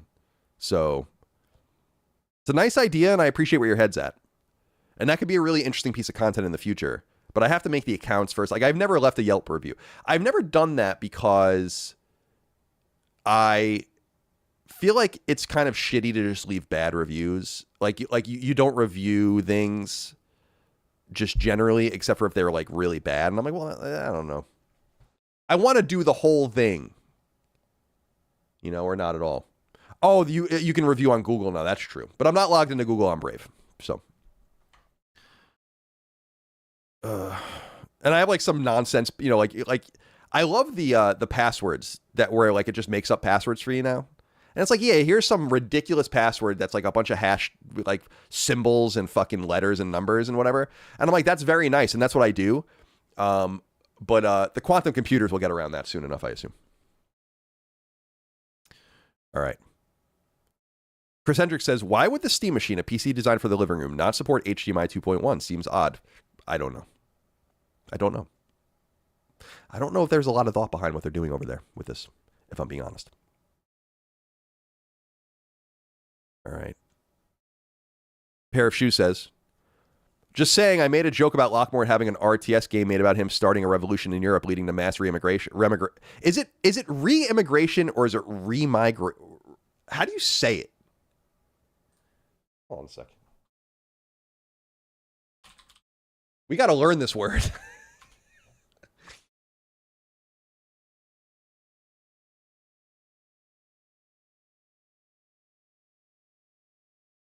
Yeah, so it's re-migration. Re-migration. Why can't I find like the pronunciation of it? Okay, here we go. I don't know if this is going to come through. Okay, because you know the words like it's like remigration. You know what I mean? Like where it's like you saying it or like you're saying it, you think you're saying it right. Like a lot of Latin words are like that. So I was like, is it remigration? That rules. All right. We'll keep the McDonald's up for now.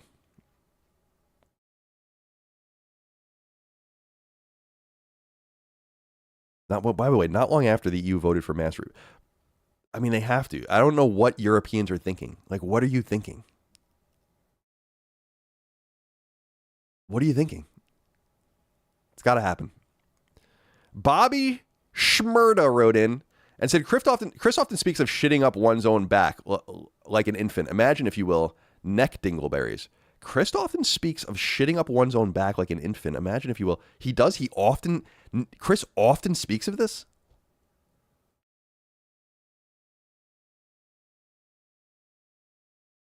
I don't know what you're talking about.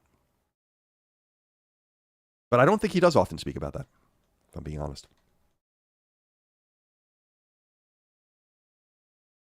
I mean, does he? Does he?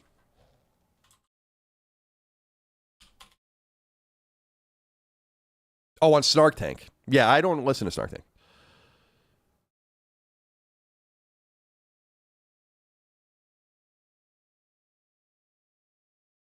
All right. Let's get the next one. Ricky Bobby Perez says, Colin, can you give us some of your history knowledge? What is a city-state? A city-state is just like a locale, like a independent locality. Like a lot of like Italy, like pre-unification Italy, were a bunch of like city-states. They're just like small countries. Like think about like the Vatican today. Danzig back in the day, since we're speaking of Europe. Ash R says, got to get you on Snark Tank. That will happen.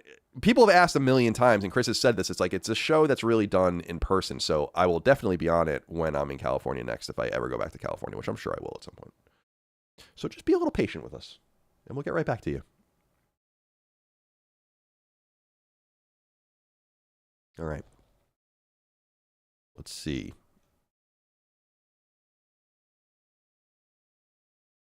Toshradama says, who needs Dustin? Only Monday stream crash outs with Colin Moriarty from this point forward. I mean, eventually I will not be able to crash out because we will have it all figured out.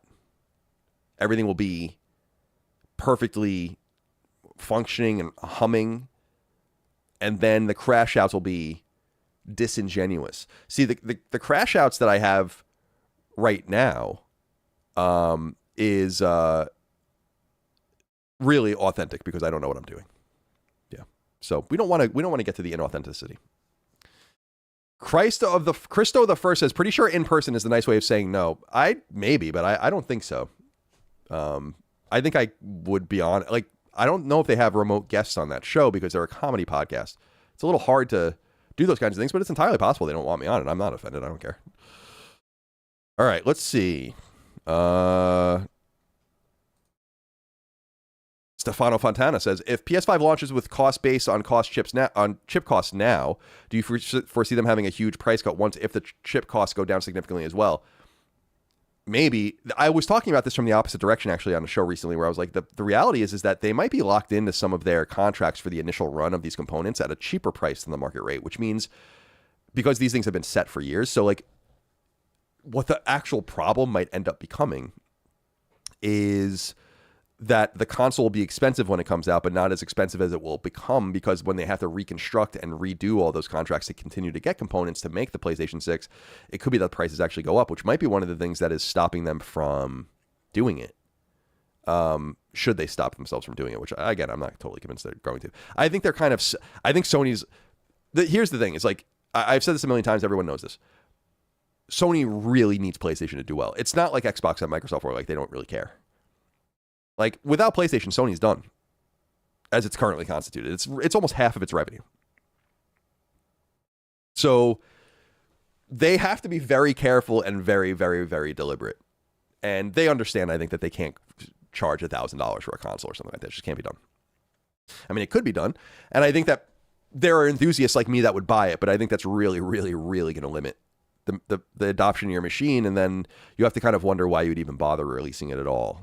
Maybe you can just double down on the PS5 or the PS5 Pro, but we're way over our skis on this. I mean, we're postulating on things that we don't really quite understand, and ultimately we're just going to unfortunately have to be patient. I think we'll have an answer within 6 or 8 months about like what's going to really happen. Because you imagine if Sony is not going to talk about the PS6 anytime soon. It would be a huge mistake for them to do so, and I think they understand that. You don't want to... PlayStation 5 has lagging momentum because of the pricing. Like PS5 should be, what, $300 or $400 at the most right now in a normal generation. And that would be a very different story for the console if it was doing that well. But I think Sony realizes that they have another burst of things to do with the console as it's currently constructed. So Wolverine's coming out, and that's going to be a big seller for PlayStation 5. And then, of course... Grand Theft Auto is going to move tons of PlayStations. So I think once they get through the holiday season, then they'll be apt to talk more deeply about things. And so if you kind of rewind back to the PS4 generation, it was January of 2013 when they actually showed it, and into February. And maybe they'll do a similar thing here. I'm sure they have a plan, and it's probably moving around a lot. But we will find out soon enough. Very exciting. Let's see. Daniel Boyer says, ran into my favorite Reds player at Starbucks in Cincinnati. Chose not to bother them. What would you do? Ever happen to you?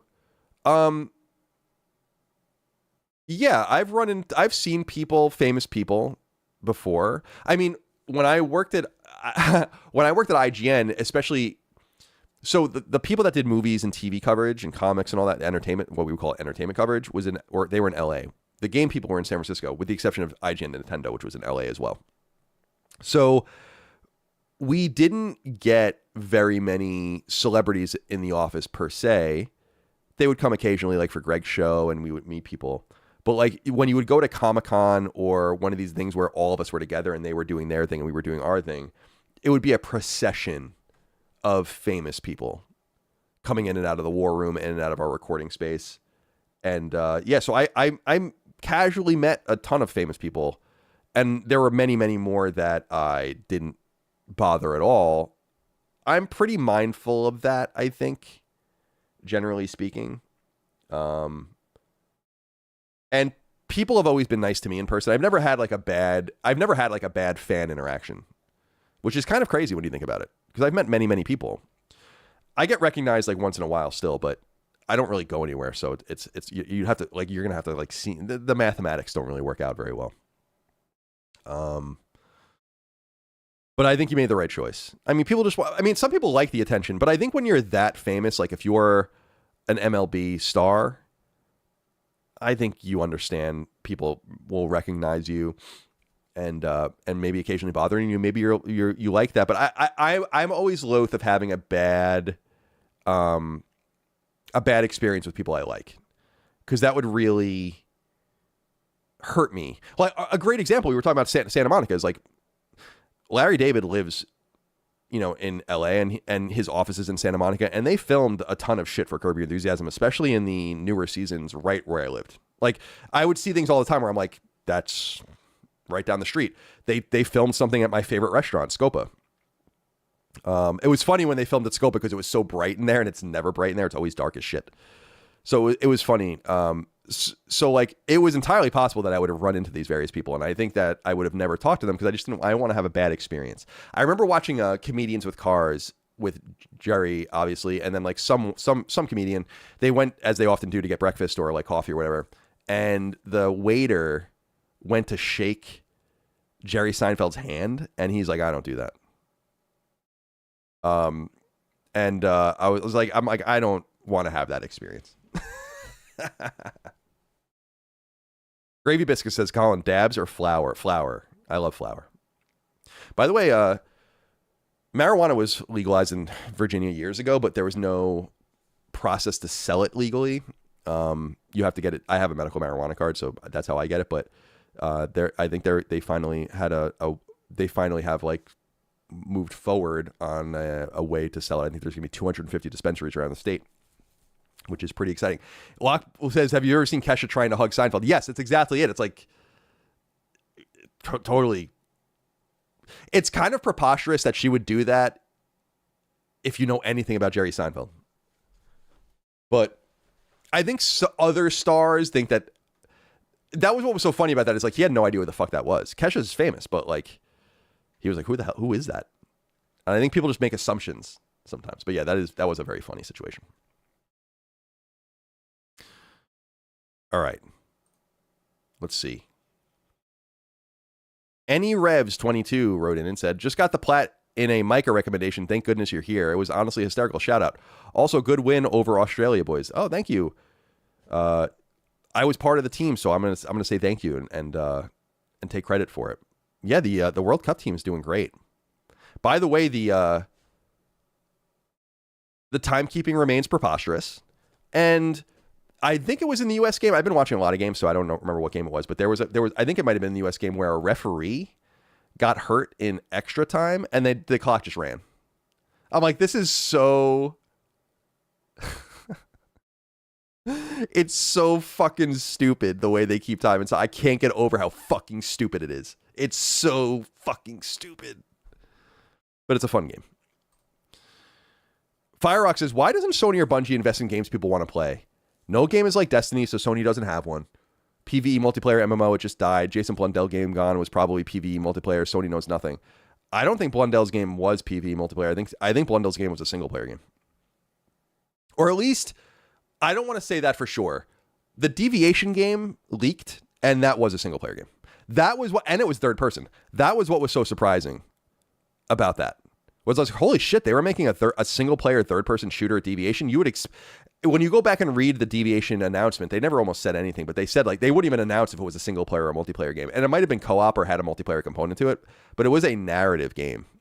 And so I wonder if that was what they were spooling up with Blundell. It is a little disappointing that they disbanded Dark Outlaw. I guess they just didn't have the juice.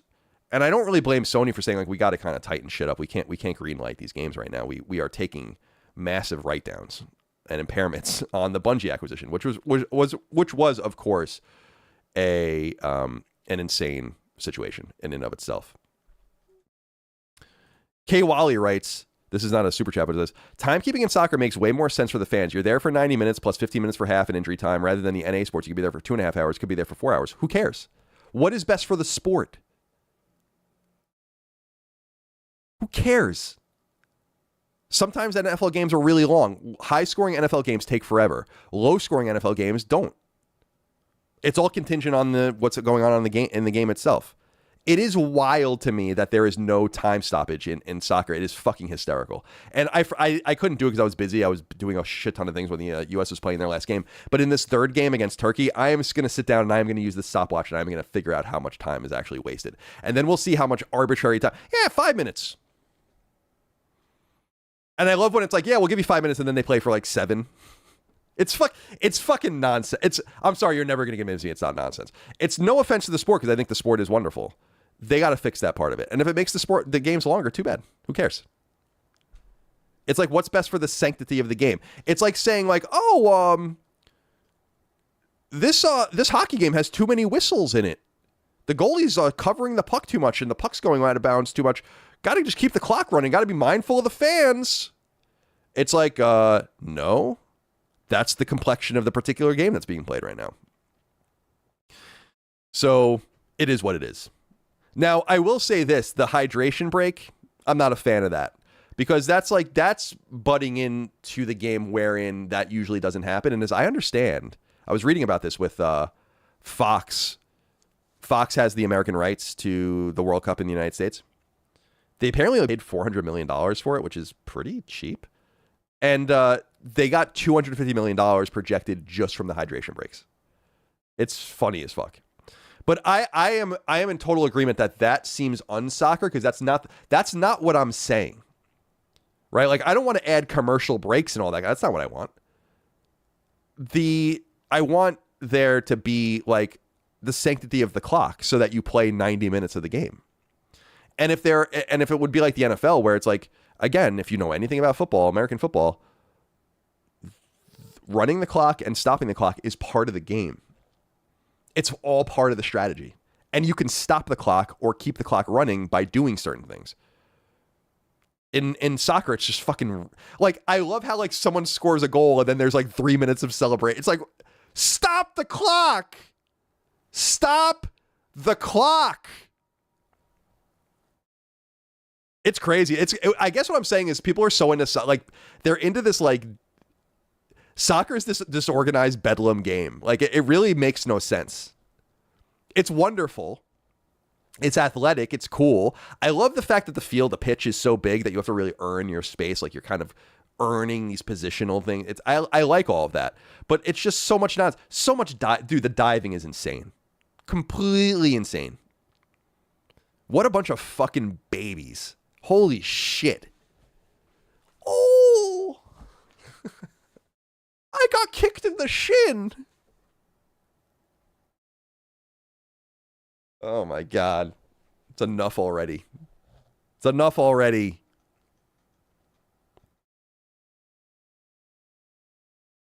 There's a reason why the NFL is so much bigger than any individual soccer league, by the way. It's because American football is way better. Cappy2207 wrote and said, Colin, have you ever played Skies of Arcadia? If so, what do you think about it? If not, then, well, I don't know why I spent $5 to you then. I mean, I did. It was a Dreamcast game. It later came to GameCube, but I don't really have any memories of what it is, to be honest. That's like, what, 1,000 games ago or something. Oh, my leg hurts. Someone kicked the ball away from me.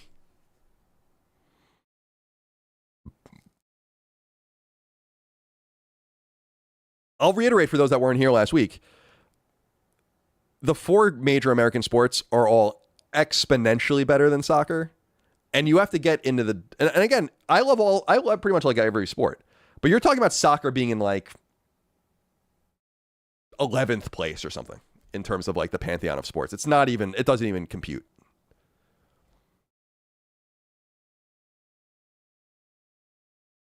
All right, let's see here.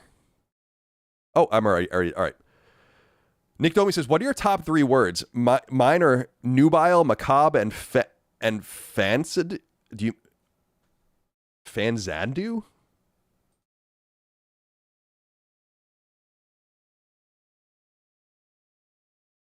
What the fuck is that? One of your favorite words is nubile?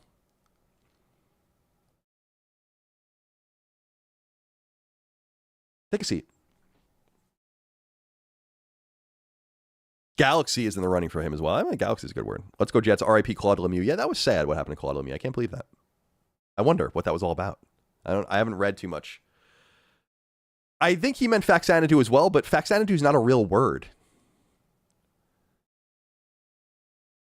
Faxanadu is a video game made by Hudson Soft. Did I go into the show on Sacred Symbols recently where I've been a fan of Faxanadu like most of my life? I loved that game when I was a kid. That I had no idea until this year, I think, that it was a Trails game. I had no idea. And I bet you didn't either. Thank you for writing in.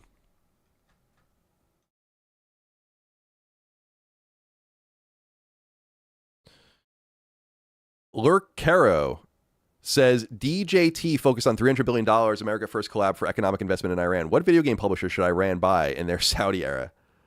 My God, can you imagine video game developers in Iran? Man, the Iran conflict is such a stupid idea. It basically obliterated, I think, Trump's presidency. And that's too bad. So now we're going to have to vote for another person that promises to deport all the illegal immigrants.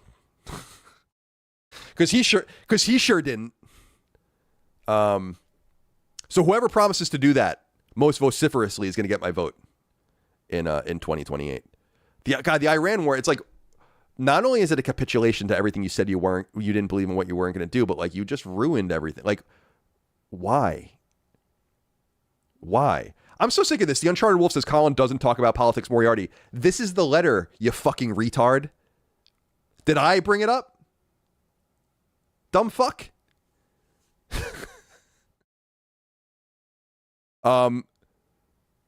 What video game publisher should Iran buy in their Saudi era?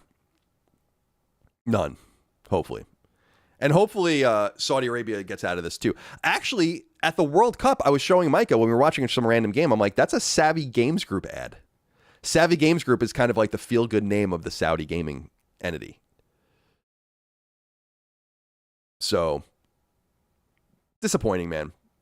You should have focused on domestic policy. That was what we wanted. I don't give a fuck about what's going on in the rest of the world. I don't care. I don't know how many times I have to care it. I don't care about what's happening in Ukraine. I don't care what's happening in Palestine. I don't care what's happening in Africa. I don't care what's happening in Southeast Asia. I don't care what's happening on the Korean Peninsula. I don't give a fuck. I don't care. What I care about is what's happening here. And we need a president that is going to solve the problems here. Because I don't give a shit what is going on overseas. I don't care. Don't care. Do you get it? Is it clear enough yet? We are blessed in this country by being buffered by 2 massive oceans. We have friendly nations to the north and the south of us. Who gives a flying fuck what is going on between Israel and Palestine when we have homeless on the streets, we have a massive debt, we have crime problems, we have tens of millions of people in the United States that need to be deported, we have all these things going on, and you think I give a shit about Ukraine? Give me a break. And he fucked it up. I mean, Trump. I was talking about it with my father and not my father-in-law, my stepdad yesterday. He sold us out. I was down for the for the deportation stuff. I was down for tariffs and protectionism. When I say I don't want foreign adventurism, I mean it. I fucking mean it. The rest of the world is not our problem. Period. People can buy things from us. They can buy weapons from us. They can buy our technology. They can buy all that stuff. Everyone's focused on us and all of our stuff anyway. Leverage that and use it for your economic gain. Stop getting involved in all this bullshit around the world. I'm sick of it.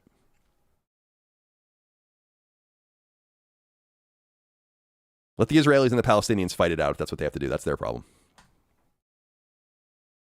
Is a Nagi wrote in and said, please give me 4.99 seconds on Final Fantasy 13. Thank you for your wise words on this matter. You want just under 5 seconds on Final Fantasy 13? Is that what you're asking for? Well, Final Fantasy 13 was a game that came out about midway through the PlayStation 3 era, and it's a role-playing game. Thank you for writing in.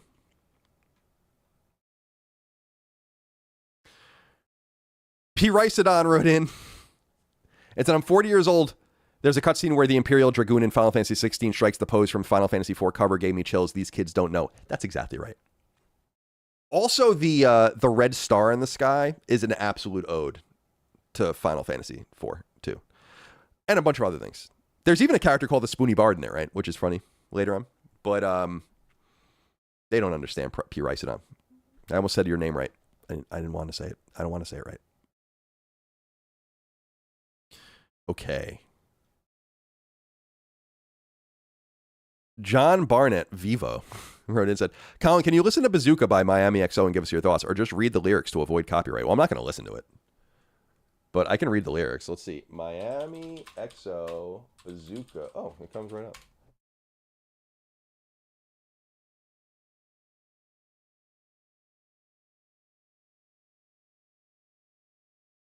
This is what you want me to... All right, well let's see.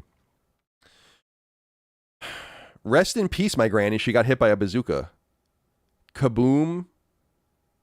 Kablow. Kaboom. This is what you paid me to do?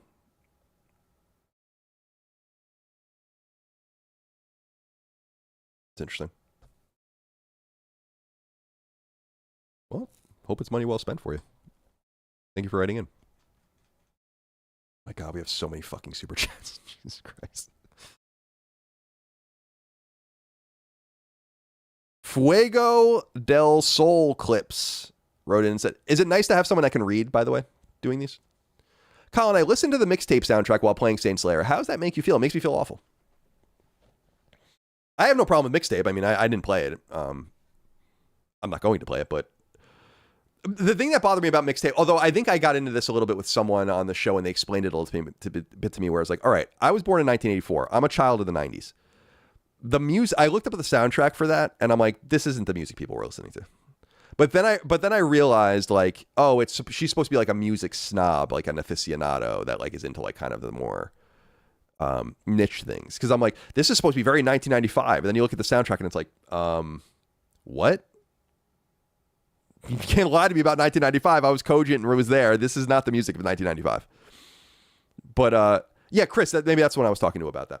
But yeah, I think he explained to me, it's like, well, she's supposed to be kind of like in like a music industry snob and like all that. I'm like, all right, I guess it makes a little more sense.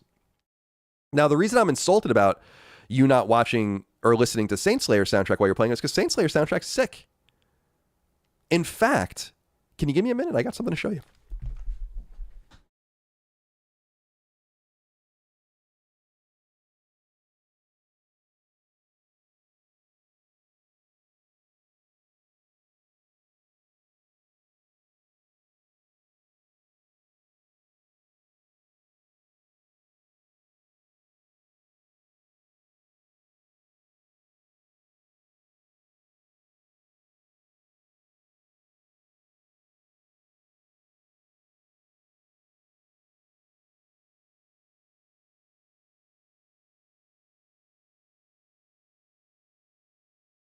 Okay.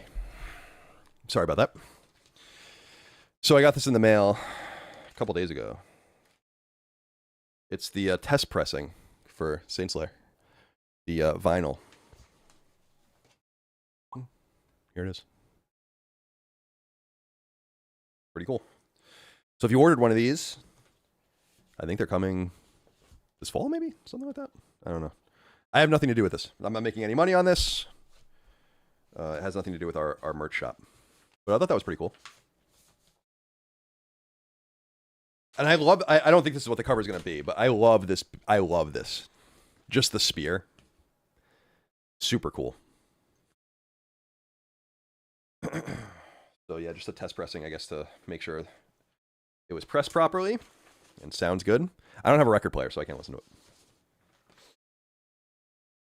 I was actually going to give it to my nephew because he's really into vinyl, but I think I want to just keep that for my own collection of whatever. All right, let's get back into the super chats.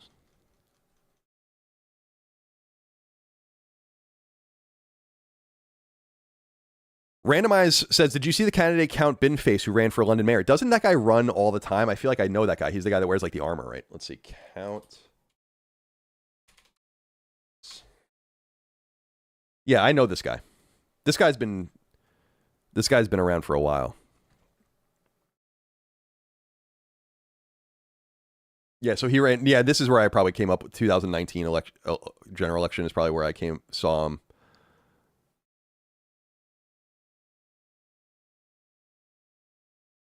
God, you guys have so many fucking parties. It's crazy. It's absolutely insane. Anyway, yeah, I know him. I think it's funny. There's something very endearing about the parliamentary system that I like. I think that Mike and I were just talking about this last night because of what's going on with Keir Starmer, where I was like, I do think the United States would be even more chaotic if we had a parliamentary system, snap elections and all that kind of shit, and everyone would be upset all the time. So I like our system personally. I mean, I think our system is fundamentally broken, and I think that I don't know. I don't really want to blow up the system, but it's like people know I like Curtis Yarvin, and he always talks about the accountable CEO and like a board of directors, basically. Like, in other words, empowering someone to just do something. Like, someone needs to do something. And like, we have all of this. It's like the Romans when they used to have dictators every once in a while. It's like you have all of this, all these problems, and it's like, well, what does the Congress say? Oh, and the Supreme Court's got to chime in, and the state legislature. And it's like, cool, that's fine. I mean, that's the checks and balances that our system are based on, and it's a beautiful system in and of itself, but no one does anything. And I feel like there's more action in a parliamentary system because they're all members of parliament. So it's like, it's one body, and you elevate those people, and then it's by everyone's kind of voting in these party blocks, which is not really the way it happens. So... yeah, so I've been fascinated by Curtis Yarvin's like accountable CEO thing, where you like elect you basically are electing. I guess maybe you're electing a dictator in a way, but just someone that is accountable and can be removed, but like that can act.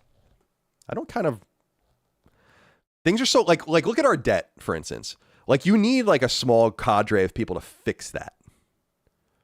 You know, like we can't keep doing this, and then Congress just allots money that doesn't exist. And the president just signs things and like puts up, but like no one's like dealing with reality.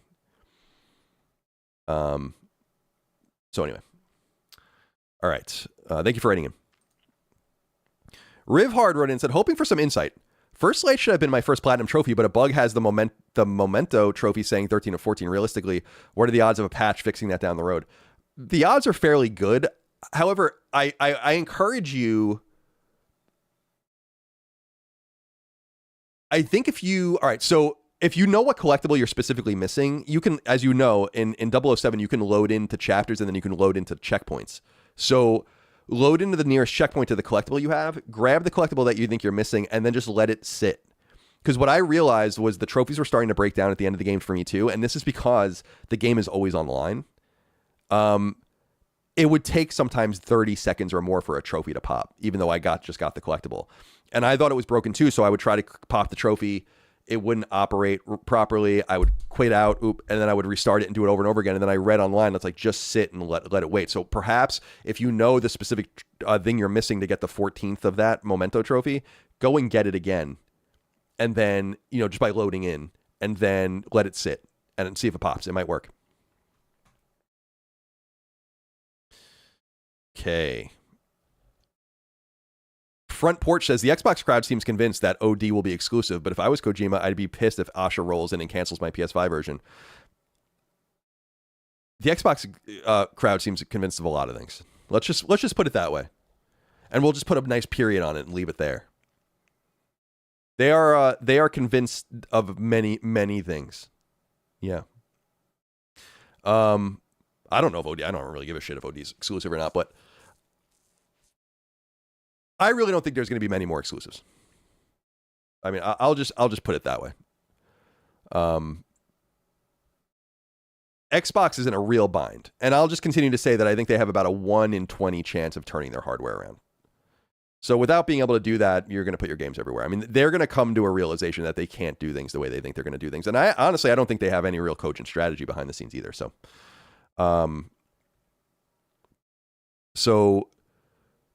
yeah, I don't know. I wonder what other games they're eyeing and how the studios that make those games feel about it. Because it's like I noted, if you go to the Coalition and you go to In Exile, who have been making these PS5 builds, and they're probably amped about it because they're going to actually sell copies of it. I hope that Microsoft was smart enough to go to those studios and be like, we know we're kind of selling you out, and we're going to make sure things are okay for you here. Like, we are sacrificing your games. And we know that. So that's a bummer. Gears, I don't really give a shit about. The Clockwork Revolution, I'm more disappointed in it being exclusive. But I'm just not. I'm totally not convinced that those games aren't coming to PlayStation at some point. I don't believe it. I think things change. I think people mean what they say when they say them. I don't think anyone's lying per se. I just think that there are these other mitigating factors. Pardon me. Gassy today. I drank a lot last night. Maybe that's why. All right. Shady G fella, good to hear from you. Says Kyle, is the short bus filled with Final Fantasy 16 haters, also occupied by haters of Eco, Phantom Pain, and Elden Ring. Also Starfield, Game of the Millennium. This is my buddy Mike and my G.I. Joe consigliere, and he loves Starfield. He loves it. He loves Starfield, and I'm thrilled for him that he loves it. I want to love every game, and I want everyone to love every game. That's the ideal, right? But I feel like the Final Fantasy 16 haters have to be in their own bus. They have to be segregated from the rest of society because we don't want whatever fucking weird diseases they have to get on the rest of us. You got to mask up. You got to vaccinate. You got to fumigate. You got to clean thoroughly. You got to hire like a special cleaning crew to get on that bus. You got to scrub a dub. Like those kids have fucking polio or something. But they don't have polio. They don't like Final Fantasy 16. And in a lot of ways, that's worse. Thank you for writing in. Nerf Ninja says, finished Mina and downloaded the Adventures of Elliot demo. Disappointed that it's $40 more, but feels like it offers much less. Pass at full price. Micah is playing Adventures of Elliot, although I don't think she's gotten very far yet, and I'm not entirely sure what her opinion of it is yet. I have it on my wish list on PS5, but I'm not going to buy it anytime soon. I do think it looks great, but I want to learn a little bit more about it. It's got less of a Saga Frontier vibe than Octopath does, which is really appealing to me because I liked Octopath Traveler 2. I got pretty far in it, but it's like enough already, man. With the fucking character switching and all the I'm just not into that. So this seems a little bit more concise, and I'm very much interested in checking it out, and I hope it does well. It kind of comes out at a nice time, Adventures of Elliot, or it has come out at a nice time because it's a little slower now, so it has a little time to breathe, but it was never going to be a big hit. And I got to get back to Mina at some point. I got to use a walkthrough for it because I'm just too stupid for it. All right. Mr. JJSM says, Michael Jackson, his music, his allegations, his legacy. Please discuss. The new movie is good, by the way. I think we talked about Michael Jackson somewhat recently. I'm a big fan of a couple of Michael Jackson records, from the 80s. And I guess, let me see here. I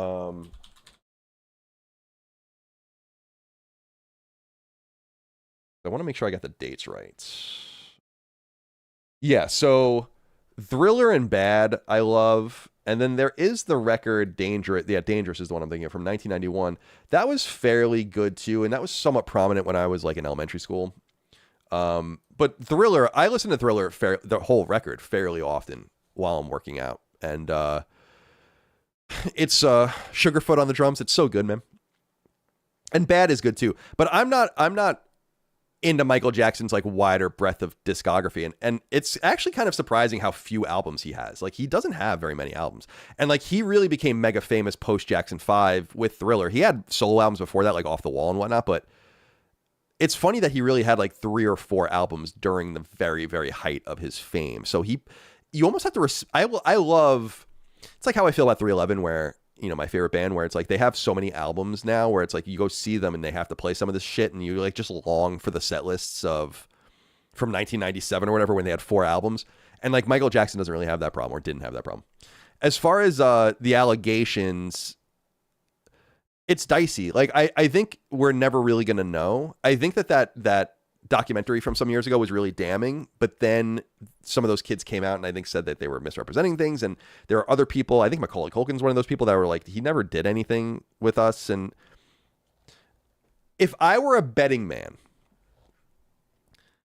I would say that there's a decent chance that Michael Jackson had severely arrested development from his upbringing, his arduous and horrible upbringing, and how reliant his whole family was on him specifically. And when he became truly financially independent and independent of his father, and his siblings weren't so reliant on him anymore, I think he reverted back and tried to relive his childhood.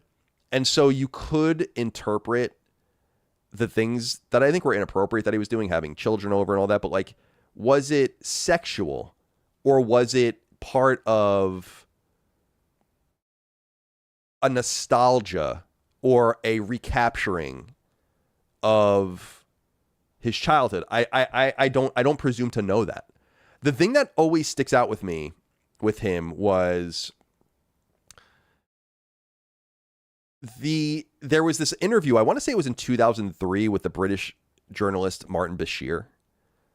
And I always just think about that because it was so clear that he was kind of like, he's just kind of out of his mind. And not in like a Britney Spears type way or whatever. Like, he just kind of lived in a totally different plane of existence. Like, he knew what was going on. He worked, he sang, he wrote music, he toured. But like, he just is in a different plane of existence where like somehow the molecules are colliding and we can see each other's universes, but we're not in the same place. You know? So I think my theory, and again, I don't really know, I don't know the ins and outs of it, but the way I read it is that perhaps it was just inappropriate, full stop, but it wasn't necessarily out of a sexuality as much as it was about like wanting to be a child, you know? And there's a lot of sadness about that. And it's sad that we're never really going to know. And we like, even if he was alive, I don't think we would really ever know. It's one of those things where like it's in the ether. So I don't know, man. I don't know. Maybe he was a horrible fucking rapist. I really, that's possible. But I don't know. I don't, it seems, God, people get away with crazy shit and have gotten away with crazy shit I mean, look at what happened with that, what was that movie executive, that like went away, who was like sexually harassing everyone, and like that shit was happening for decades. And it was like kind of an open secret, but no one said anything about it. And the same thing with Bill Cosby, right? Like Bill Cosby was fucking raping women in like when he was on I Spy. Like, are you serious? That was in the 60s. You know what I mean? Like, and that shit was going on. Oh yeah, Harvey Weinstein, thank you. And that was, it's like, so there are secrets and there are things that people don't know, and it's entirely possible that he is one of those people, or was one of those people. All right. Good question, though. Thank you for writing in. Down, down, down we go. Down, down, down we go. Future Millionaire wrote in and said, if it hasn't been brought up already, Colin, where the hell is Jaffe? I haven't talked to Jaffe in a few weeks. I'm sure he's around. Again, as I said earlier, we'll start integrating guests more into the show in the weeks to come. I'm getting my footing still and trying to figure things out from a technical perspective, as you understand. So we'll get there. I have the instructions on how to do it. So we'll try to get it going. For not necessarily with Jaffe next week, but we'll try to get a guest going. I want to do something with Lockmort, actually. I really like Lockmort. I'm fond of him. There are a lot of people I like and I'm friendly with, but there are people I'm fond of. And I'm quite fond of him. Yeah. So I think it'll be fun to do something together. Thank you, Locke. You're very nice. Okay. Arsenal X wrote in and said, I can confirm Rideau McDonald's was terrible because it was in the middle of the bar scene in Ottawa and all the drunk students and homeless would congregate there late. A raccoon fight broke out. Yeah, that's what they said, the raccoon fight. I don't remember this, but it's crazy that again, I'll just reiterate. I don't have a Wikipedia page. Okay? I've written 6 games. I've been a media person for more than 20 years. I'm one of the better known people in the games industry. Why don't I have a Wikipedia page? But the fucking Rideau Street McDonald's in Ottawa, Ontario has not only it has like a Wikipedia style page. It's just an unbelievable affront. The Uncharted Wolf wrote in and said, what do you think Konami's plans with MGS and Castlevania are after this new MGS 1 remake, 3D Castlevania collection? You're doing great. Thank you. I don't know. Castlevania, I think, is more open to interpretation. It is less contingent. I mean, Ego was very much associated with the Metroidvania games, but he was the producer of those games. And I'm not discounting production, and producing is really important, but it's not creative, per se.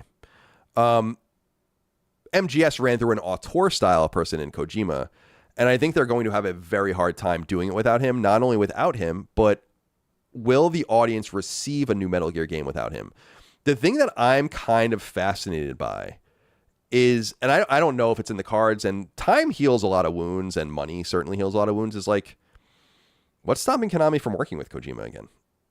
Like, if you want to do a Metal Gear game, go to Kojima and say, like, we'll invest in you again, and we'll fund a new major Metal Gear game. And I wonder where his head is with that, too, because I know that every time since 2, he wanted to stop, right? Like, Konami kept making him do Metal Gear games, and they would placate him by letting him do other things. So it's like, we want more Metal Gear from you, but we know you want to do Zone of the Ender, so we'll let you do that. We want more Metal Gear out of you, but you wanted to do Boktai. We want more Metal Gear out of you, but we'll let you do this or let you do that. And I think that became pretty old for him after a while, but I wonder with time having passed and him doing Death Stranding 1 and 2 and he's working on OD, it's like, well, do you miss it? And obviously Fizzant is there as well. Now, Fizzant, of course, is going to be the spiritual successor, I think, to Metal Gear. But I just wonder, like, it seems I'd be fascinated if Konami tried to do Metal Gear without him, because I just wanted to see what it would be. And what I will say that the Snake Eater remake was sublime. I thought it was awesome. But you didn't really need him for that. For new ideas, you need someone like that. And so I think that's what separates Metal Gear and Castlevania for Konami and what makes one more complicated than the other. The only Castlevania stuff we're missing now, like you said, are the 3D collections. And there's some like miscellaneous shit too. But I would love a 3D Castlevania collection with Castlevania 64 and then Legacy of Darkness and then the PS2 games. And you could even do the Mercury Steam stuff if you wanted, but that would be really a lot of fun. And I do think the 3D Castlevania games, they're the worst Castlevania games, but they are still underrated in some way. Like I almost felt like I remember getting Castlevania 64 when I was a kid, and I was like, this isn't bad. Like, why does everyone hate this game? Like, people really hated it, and I think it's just because we weren't ready to embrace the translation of Castlevania to 3D, even though it's a very natural thing now. And I also think the N64 was just a fairly unimpressive machine, and so I think people were kind of stuck on the polygonal aspects of it. Trials 95 says, watch Digital Foundry, I assume you mean Steam Machine review. Glad I bought a PS5 Pro. Shout out to baby Leon. I'll have to check that out. I haven't even gotten a chance to read anything yet. I woke up, I got in here to talk to Locke and fix some things. I had to go outside and pick up poop in the backyard because the landscape guys were coming to take pictures, like I said, and I didn't want them to be stepping in the dog's poop. And then I just had a few. So I haven't even really looked at anything yet. I have no idea what's going on in the world right now. And I've had a lot of those days recently where like I'm just not online because I'm just busy. And then it's kind of nice because then you get to sit down and catch up. You don't feel so deeply connected. Dan Allen Gaming, good to hear from you. Says, imagine our aliens arrive on Earth and step out of their UFO. I don't think we have to imagine it, by the way. You're picked to represent all of humanity. What's the first thing you say? What's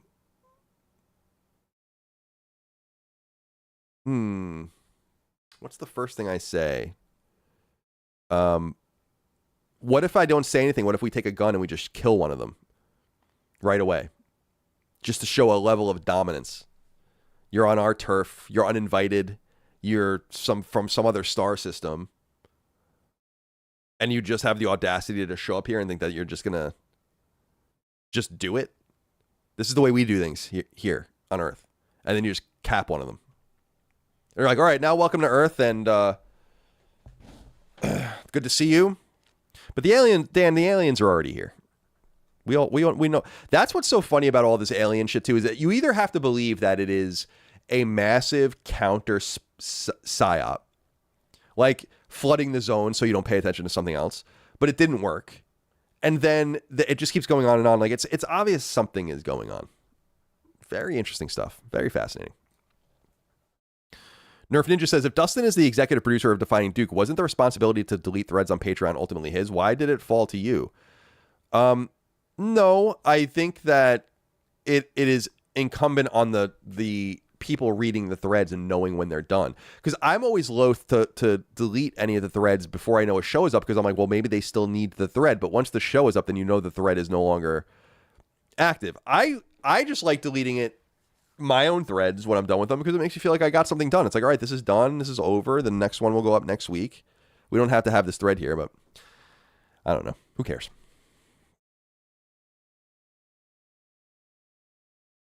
Bet16 says, I can finally relate to your Tavares hatred. Never thought I'd say it, but fuck Brady to Chuck. Any tips for coping with this disappointing betrayal? It's not a betrayal. Didn't he get traded? This is a radically different example of what happened with Tavares, I think. Unless, I haven't read too deeply about the Tkachuk trade, but I thought that he was traded. Did he ask to be traded?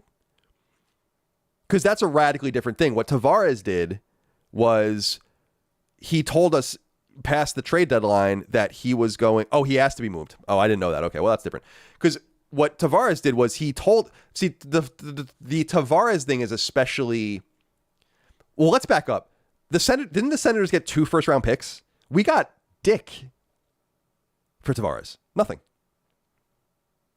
Because he told, I guess at the time would have been Lou Lamoriello, past the trade deadline, I'm going to resign. I'm interested in resigning. And then he signed with the Maple Leafs after that. So we got nothing. So he can forever go fuck himself. Like I would not have minded if he was at the trade deadline. Like, I want to be moved. I want to go to a better team. I want to go play in Toronto. I want to go home. Go get something for me. You know? And it's like, all right, that sucks. You're our captain. I thought you wanted to play here forever. But okay, at least you're cogent of the way you're affecting the team. Instead, he stayed with the team past the trade deadline and then went and signed with it, didn't sign our contract, which, by the way, we offered him more money than the Maple Leafs did for a higher term than the Maple Leafs did. And he still went and signed with the Maple Leafs anyway. And so he can forever go fuck himself. And there is nothing more thrilling for me than watching the Maple Leafs lose every year with him on that team. Every year. They get no further. They got to the second round once, I think, in his entire tenure on the team. By the way, after he left, the Islanders went to the conference finals twice in back-to-back years without him. So I have, like, it's not a joke with Islanders fans. We hate that motherfucker. And my favorite thing is he wore 91. Butch Goring, a classic Islander player who's the color commentator for the Islanders, also wore 91. And when Tavares left, they retired 91 and put Goring's name on it. And I was like, good. That is classic dickhead shit, and I love it. And to this day, I haven't been to a Maple Leafs game since Tavares was on, in New York, since Tavares has been on the Maple Leafs. But you watch the games on TV, they still boo him every time he touches the puck. Like, he is personaing up. Some people are like, oh, maybe he'll go back to Long Island. I'm like, we don't want him back. He can stay the fuck away. He sold us out. Loser. And what the crazy thing is, like, he would have been an iconic Islanders player if he just stayed. Like, he would have been, he would have been the first Islander to have his number retired that was not in the dynasty, in the Stanley Cup years. So, but I didn't know Tkachuk asked for a way out. But are you really that upset about it? You got 2 first-round picks and a conditional 3rd first-round pick. I mean, it's not like you didn't get anything. And the Senators aren't very good. It's good to blow up your team when you're not good. So I think they're very different things. But I appreciate that you remember how I feel about Tavares, and I will always feel that way. And I hope he never gets anywhere near sniffing a cup. All right. McKara wrote in and said, hi, Colin. How sure are you there will be a Last of Us 3? I'm pretty sure. I don't have any information. I'm just saying, like, I'm pretty sure they're not going to stop.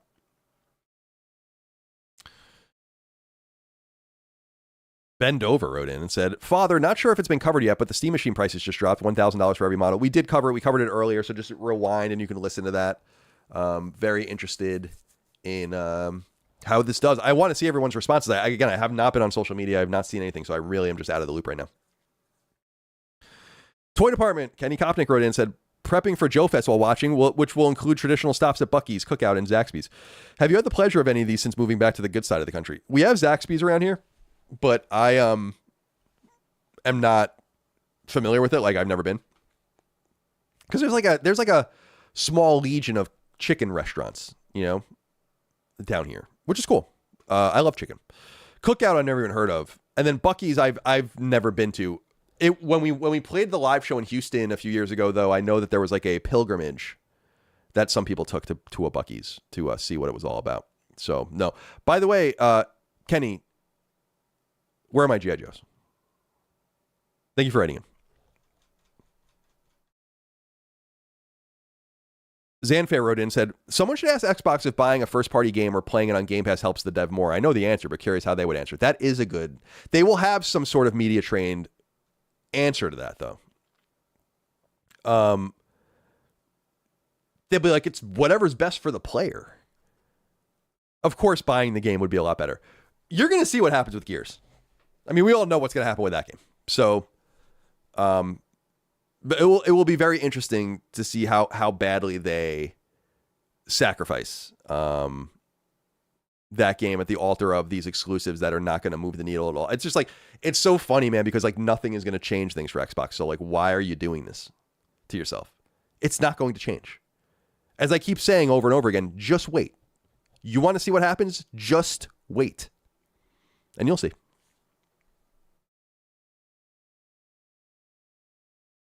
Last Exile Game says a 7-second sumo match is infinitely more exciting than the best soccer highlight. I don't know about that. Sumo's pretty cool. I got sucked into a sumo rabbit hole on YouTube for like a couple weeks one time. Like I just search for it, and then you get recommended these things over and over, and then before you know it, it's all you're recommended.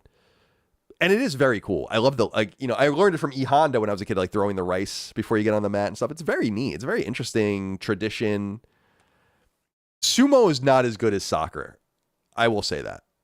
But I like sumo wrestling. Again, there's almost no athletic I don't like.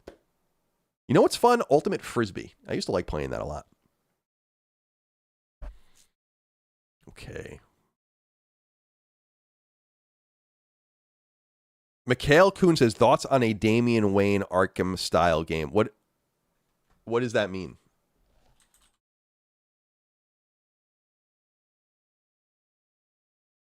Damian Wayne is the son of Batman and I didn't even know they had a kid. He is the fifth vigilante known as Robin and operates as his father's primary crime fight. Okay, so this is a version of Robin that's actually Batman's son. When was he? Let's see here. I'll show you guys what I'm looking at. First appearance, November 2011. All right, so I don't feel so bad about not knowing who this is. Look how long this is. You guys remember the website Something Awful? And I wonder if I can find this, because this was something that I used to think that they would do that was super funny.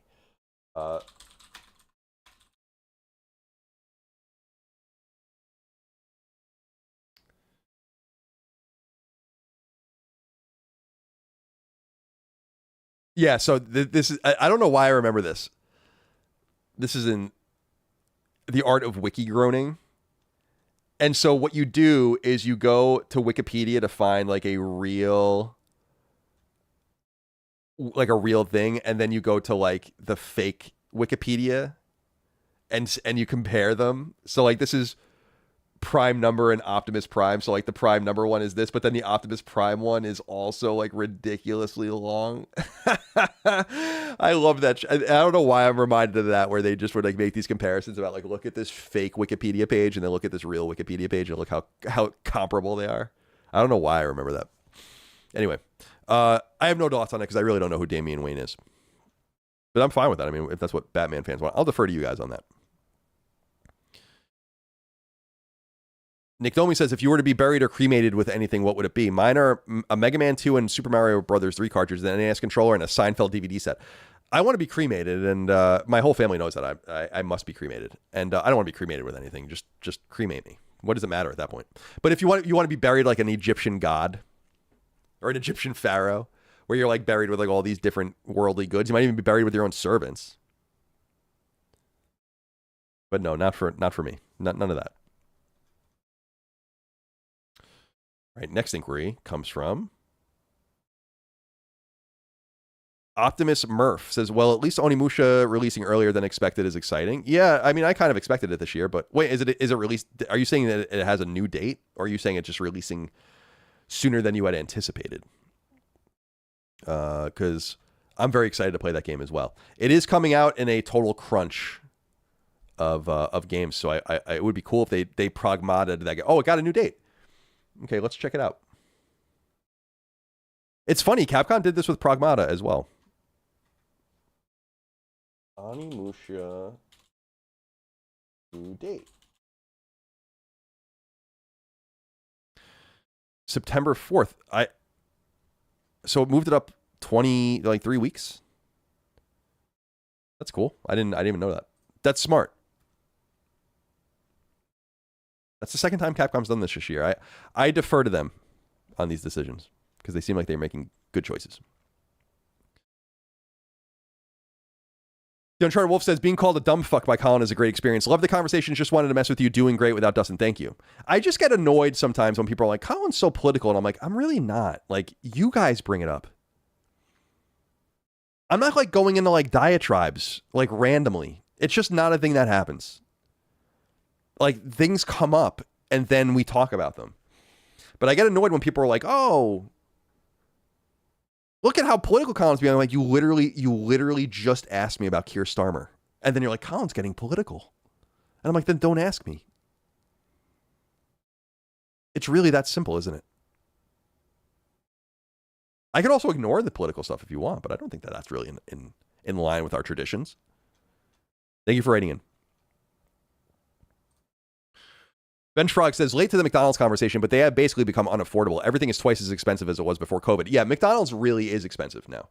And you're right. Like, it used to be the entry level pricing. Like, the only place of any repute where in California, especially where I was for many years, like In-N-Out's cheaper than McDonald's. But otherwise, like, everything is, and it's way better than McDonald's, but everything is more expensive. McDonald's has increased in price so substantially that, yeah, it's not really a no-brainer anymore. But I kind of feel that way about eating out generally. So it's like, it's strange to me that they're like, it manages to compete in such a flooded market of competition. And even things that I love Five Guys, for instance, and Five Guys is obviously very expensive, but McDonald's is actually getting somewhat more comparable. And then it's like, well, if I'm going to spend X on McDonald's, I could just spend X plus 5 and get Five Guys, and it's like way better.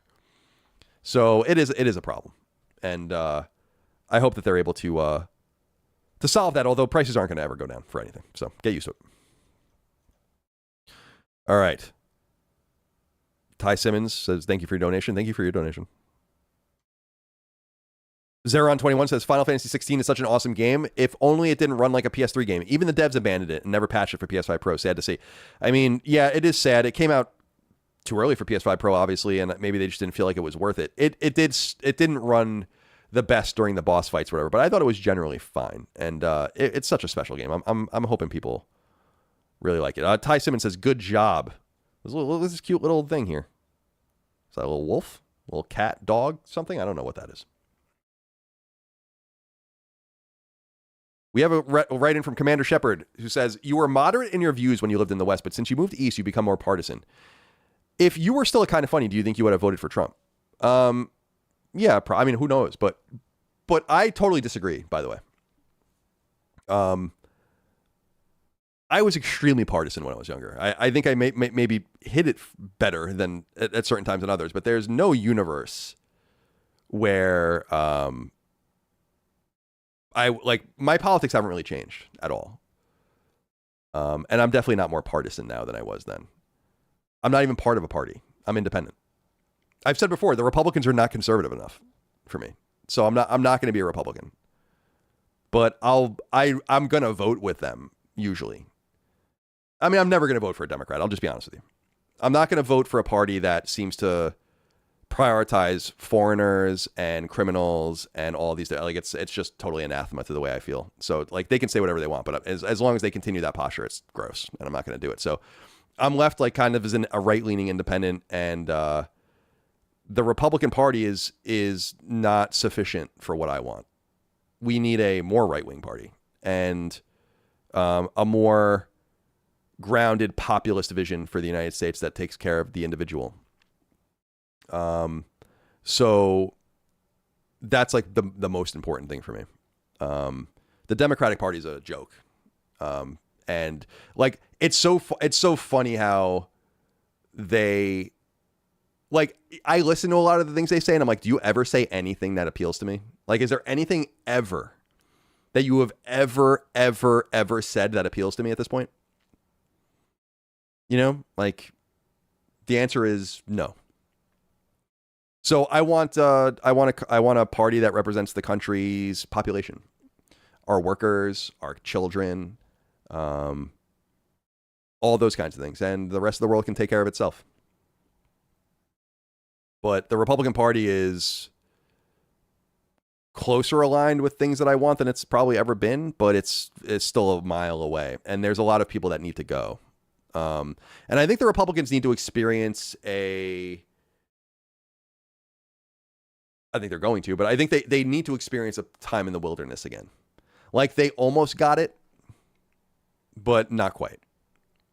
And so go away a little bit. Let the inmates run the asylum again for a little while. We'll let millions of more people come into the United States that don't belong here. We'll, decriminalize more things and let criminals out for the 25th time from the crime they committed so they can murder someone. And we can do all that fun stuff, and we can pretend that like our person's race or gender or sexuality is a personality, and we can propagandize the fuck out of everyone if we'd like. But for me, I just want an America for Americans, for our progeny, our prosperity, our polity, and I want us to manufacture things here. I want us to build things here. I want us to have full employment. I want us to have gainful education. I want our children to have options with their lives. I want us to have sound monetary policy. I want us to have domestic energy solutions. I want us to bring our military home and have no bases overseas. I want us to stop fighting foreign conflicts. That's what I believe.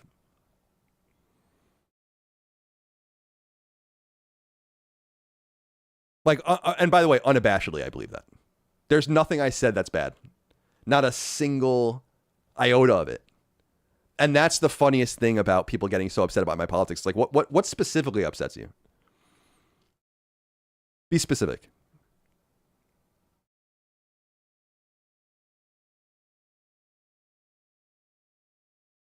All right. Let's see. Shawnee Quest wrote in. It says, if GTA 6 releases in 30 frames on base PS5, is it acceptable? Every other game got wrecked for this gen. Selling the definitive PS6 and PC version at 60 next year is total bullshit, but will probably happen. I don't know. I am not hopeful. Maybe they'll do a solution like 40 frames or something. 60 sounds hard to believe, but maybe the Pro will be able to do it. I really don't know. You know me. I'm not a technical person, so I can't speak to that too deeply. But I'm not hopeful, and I think that they're not there's this idea that like Rockstar needs to start saying more, and I'm like, they don't need to do anything. They're one of the few, I mean, like, you know, vanishingly small number of companies that don't need to do anything. They don't need to say anything. They don't need to show you anything. And they can literally not say a word until the game comes out, and it'll sell exactly the same.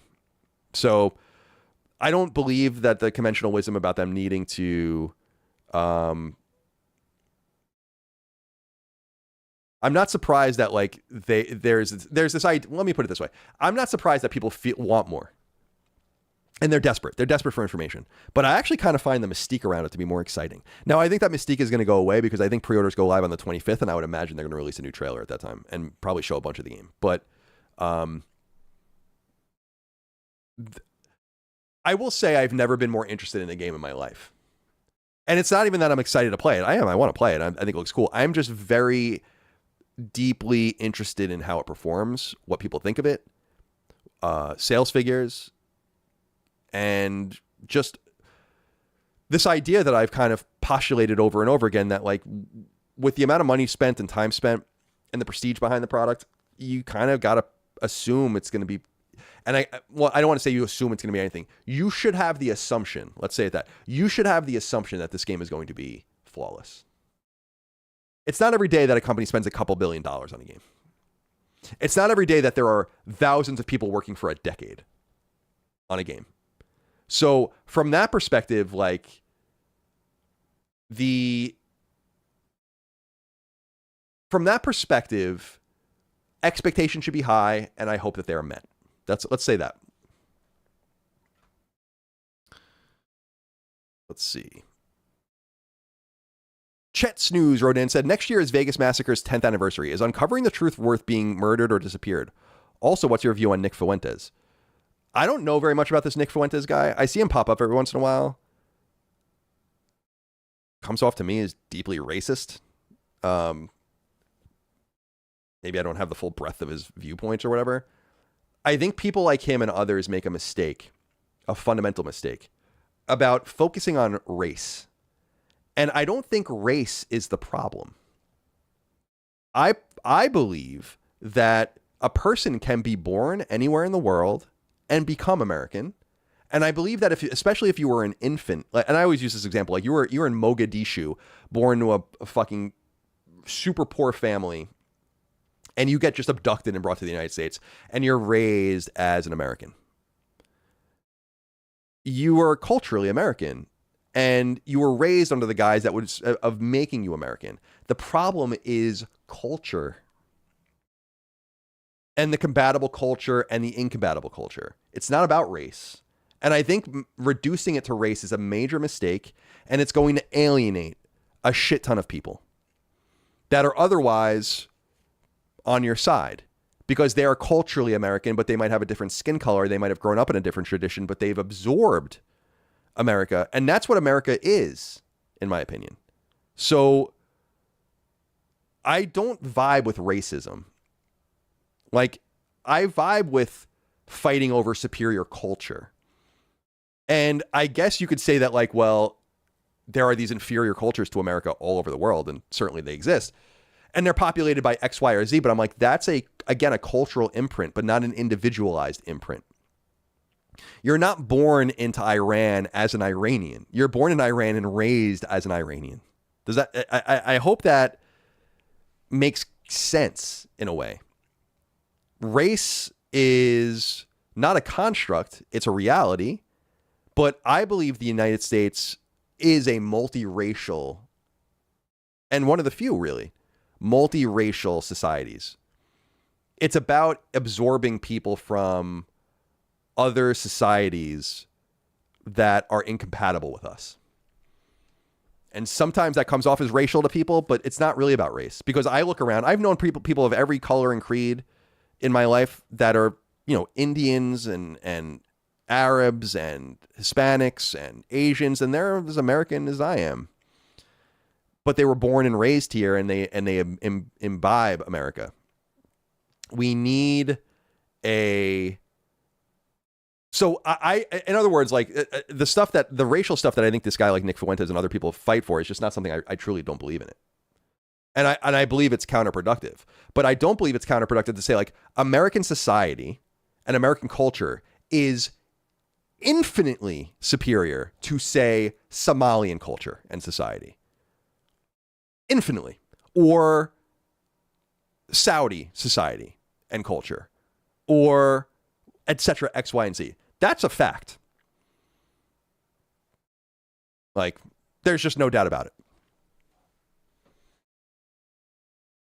And to me, that's the problem. So I don't like that. Now, as far as the Vegas massacre, I actually knew someone that was there. My ex-girlfriend, Erin, her roommate was there. And I wanted to actually do a fireside chat about it with her, but was never able to do. You remember when I did fireside chats, I would try to sit down with random people and whatever, and just have interesting conversations. And we ultimately weren't able to do it, but I was always fascinated by it. And the thing about the Vegas thing is that there's obviously way more to it. Like, obviously. And by the way, Daniel Maldonado says here, I see this because he's crying a lot in the chat. He says, infinitely, it's a fact. Yes, I want to reiterate, the American culture and society is infinitely superior to most cultures around the world that treat women like shit, that marry children when they're 10 years old, that throw gay people off of buildings, that don't have freedom of religion or freedom of speech or freedom of the press. It's like, yeah, it's not even fucking close. And if you have a problem with that, there's a dick you can suck. Thank you for writing in.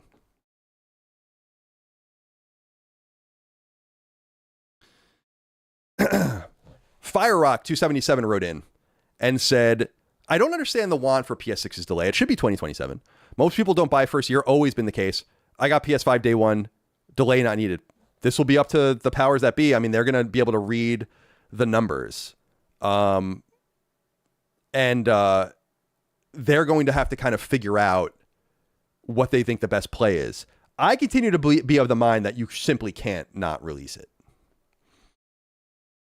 Because it's not just something you fabricate out of thin air. We've gone over this, ad nauseum.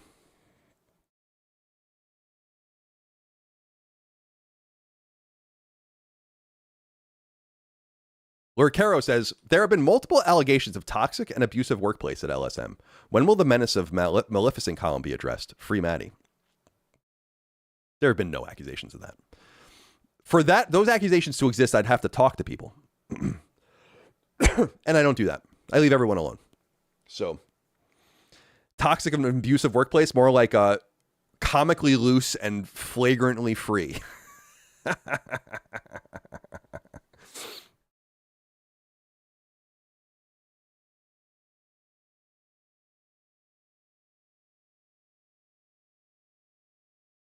All right, let's see. I'm sorry, I had to scroll back down again.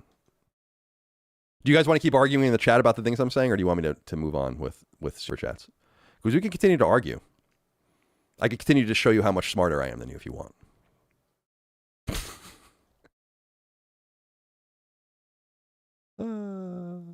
So funny. I'm trying to read if you guys are even saying anything. It's like, Ethan Wayne says, Colin is the kid that shows up the class project already done by the best students and goes, check out what we did, everyone. What are you talking about? By the way, who do you think went to a better school, me or you?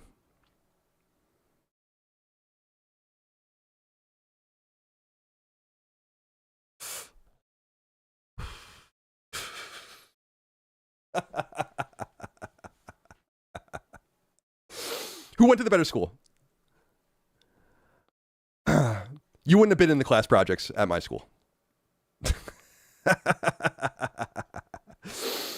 All right.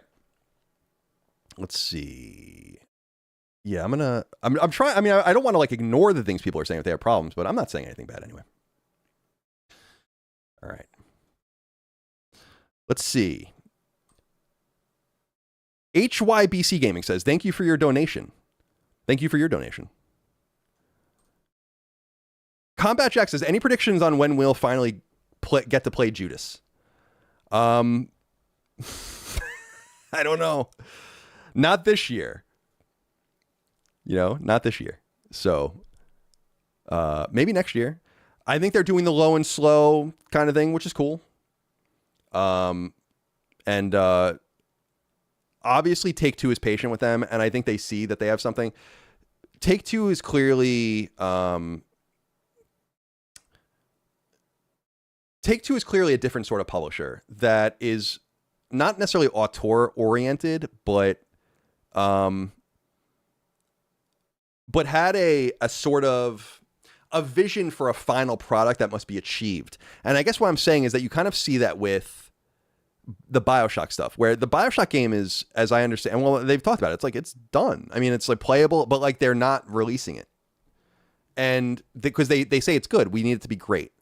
And I respect that, because they could sell a BioShock game and sell many millions of copies of it as it is right now, but they don't necessarily want to do that. And I respect the shit out of that. So the low and slow process, like Ghost Story probably doesn't have a high burn rate. They're in Boston. It's a little expensive. They probably have scores of people working there. And I think they realize that there's going to be a real benefit to making this game really good. And what my assumption is about it is that Judas is probably done too. And I mean content complete. It's just a matter of getting it to function in the Lego bricks sort of thing. Putting these different things together and making it actually function in a believable way, I think is the annoying part. So Judas maybe next year. Who knows? Let's see.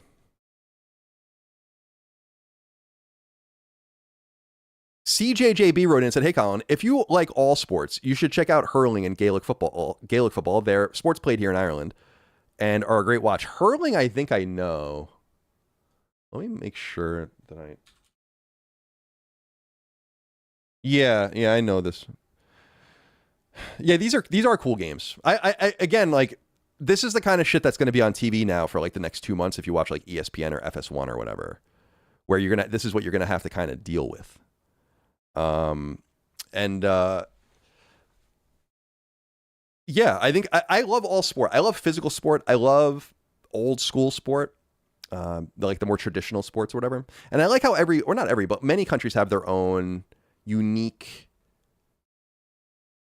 piece of the puzzle as far as, the greater sporting tapestry, let's call it, for the world. Like things that would not necessarily ever be in the Olympics because it's too localized. And to us, that's kind of like American football. Although flag football will be in the Olympics, which will be interesting to see. And I'm so fascinated with the flag football Olympic stuff, just because it's like, will it be NFL players? Are they really the best options? I know some NFL players played and I think got beat by some of the flag football guys, like the professional flag football guys, because it's just a different game. But I think once those guys use their football minds and just kind of adapt to this new game, they'd probably be dominant.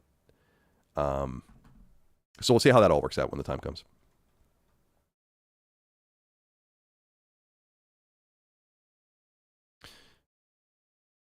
Nilbog Mark wrote in and said, "Hey Colin, are you aware of Jeff Gersman's series of ranking every NS game? He just finished it last week. You may like his number one pick." I have not seen that. No, I haven't heard Jeff. I know he does a show, but like I just feel like he's kind of just doing his own thing, and it's not really like he has an audience, but it's not really discussed or like promoted widely. I also was looking at his Patreon recently, and it's like it's fallen off a great deal. I wonder if it's just not his focus anymore. I think I don't know Jeff very well. I've met him a few times, but my theory on him is that he's probably fairly wealthy. I think he sold his company twice, right? I mean, I'm not saying he's like fucking, Dave Portnoy or something with like, buying a Barstool back from ESPN for $1 or whatever, or from Penn before they combined with ESPN. But I think there's probably not a need, and I really appreciate that, because I've always been really into FIRE, like financial independence, retire early. And that was always a dream of mine when I made no money. I'm just I was talking about this with my uncle last night, actually. It was my Uncle Mike, who some of you guys know, we bring him up on the show sometimes. And I was saying that I just don't want very much. Like, I want to work, and I don't think I have quite enough yet to like just not work. I guess I could make it work if I just lived frugally and lean and invested my money right. But I have more good years in me.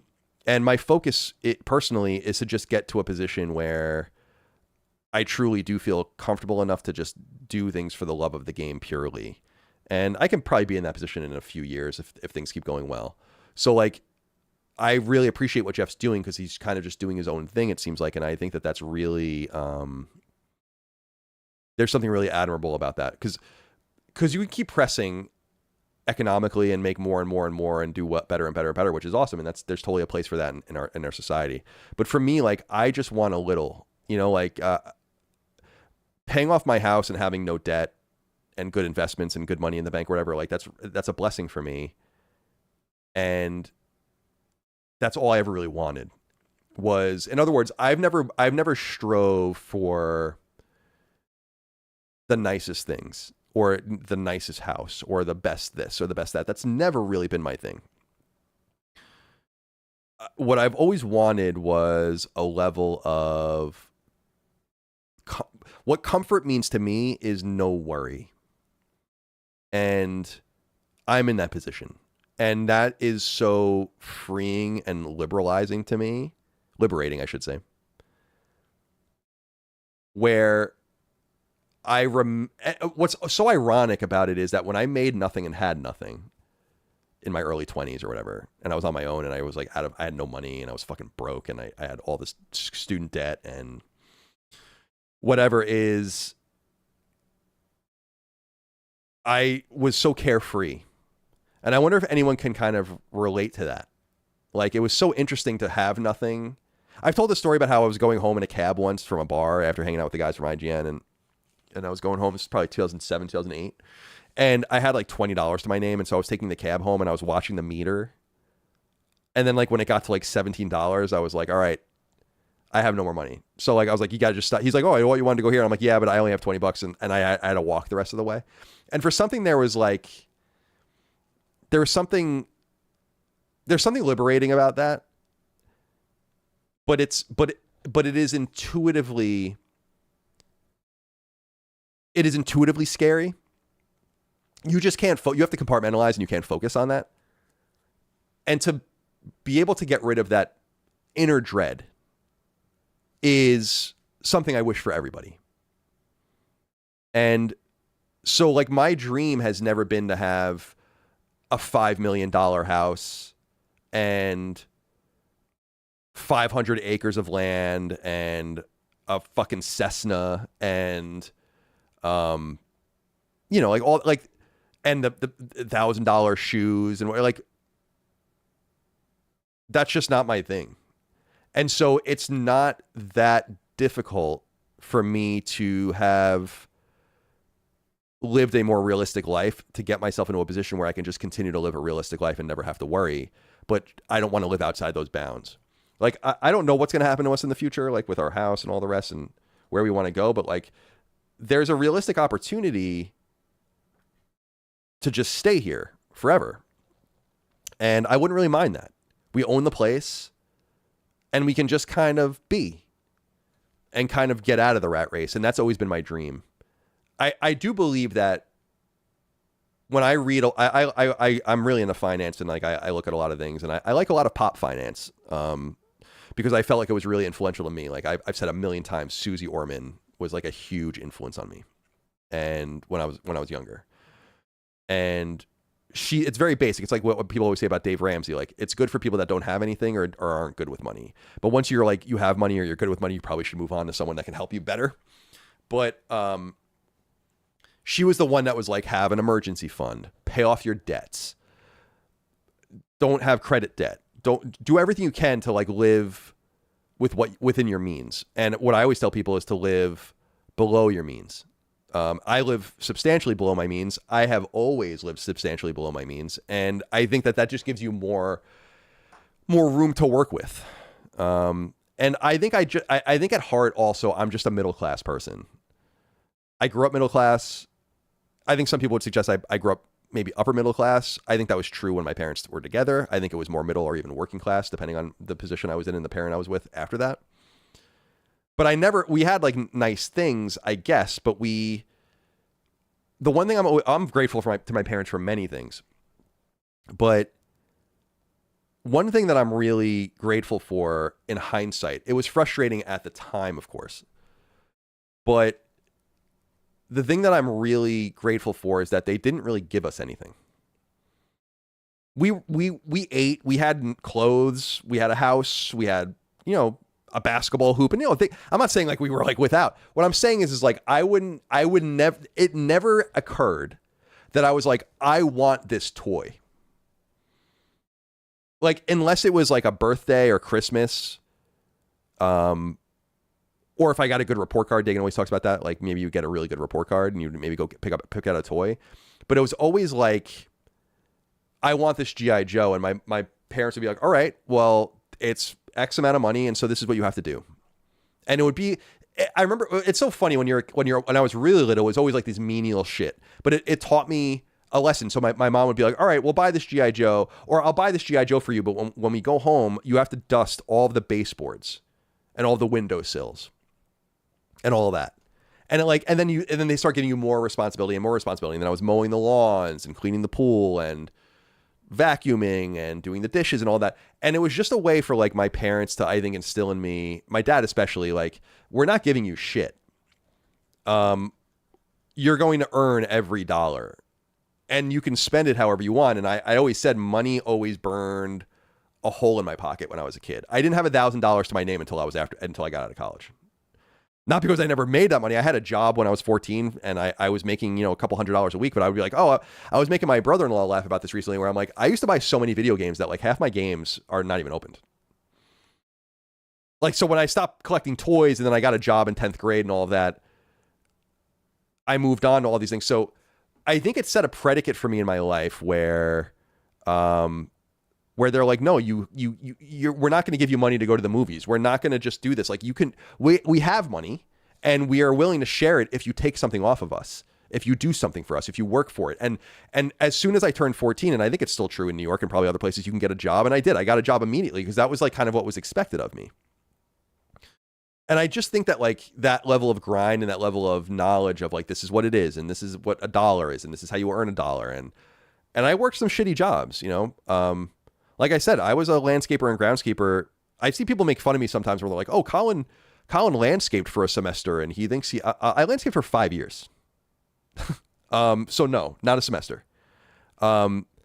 So that's like that. And that was a very blue collar thing. And that's like what I did. And it was, an interesting experience, and I was in and out. Like sometimes I would like have to go home for the summer, or when I had my internship at IGN, I had to leave for a summer or whatever. So it wasn't like 5 consecutive years, but when I was at school or when I was there for a summer, and I would dip in and out and snow removal and all that kind of stuff. So I also, and my first job on Long Island was at a horse stable.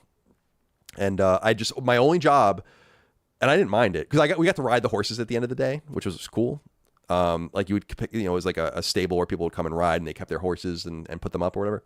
And so I would move the horses from one stable to the next, and I would clean the poop and put new hay and all the rest in there. And I got paid $25 a day to do that.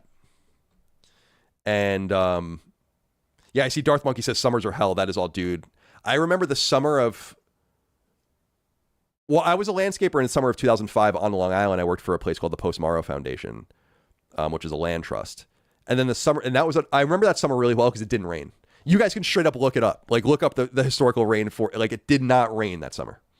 And I remember that so well because I was like, this fucking sucks, to the point where I actually had to start going into work at 8 in the morning to just get out of there earlier because I'm like, I can't be out here. So, so yeah, like I worked, and I worked at a deli in high school, and I think it for a couple of years. So I think it just taught me like, yeah, these are the kind of more menial and difficult jobs that you're lucky to not have to do. And all that's really requested of you is to just be smart with your own money. So when I always saved, and I've said it before to try to encourage people. It's not to brag. It's like I saved low 6 figures at IGN. I never made more than $70,000 a year. And for most of the time I was making 40, 45, 50, 55. And that goes to show you how little I spent and how much I just tried to make things work within the parameters that I was set. And I hope that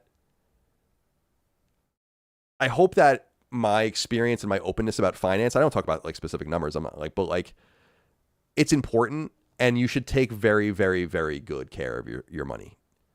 And I've said this to you guys over the years 10,000 times. Saving money begins with the notion that you will say no more than you say yes. It is literally that similar. Or I'm sorry, it's literally that simple. Pardon me.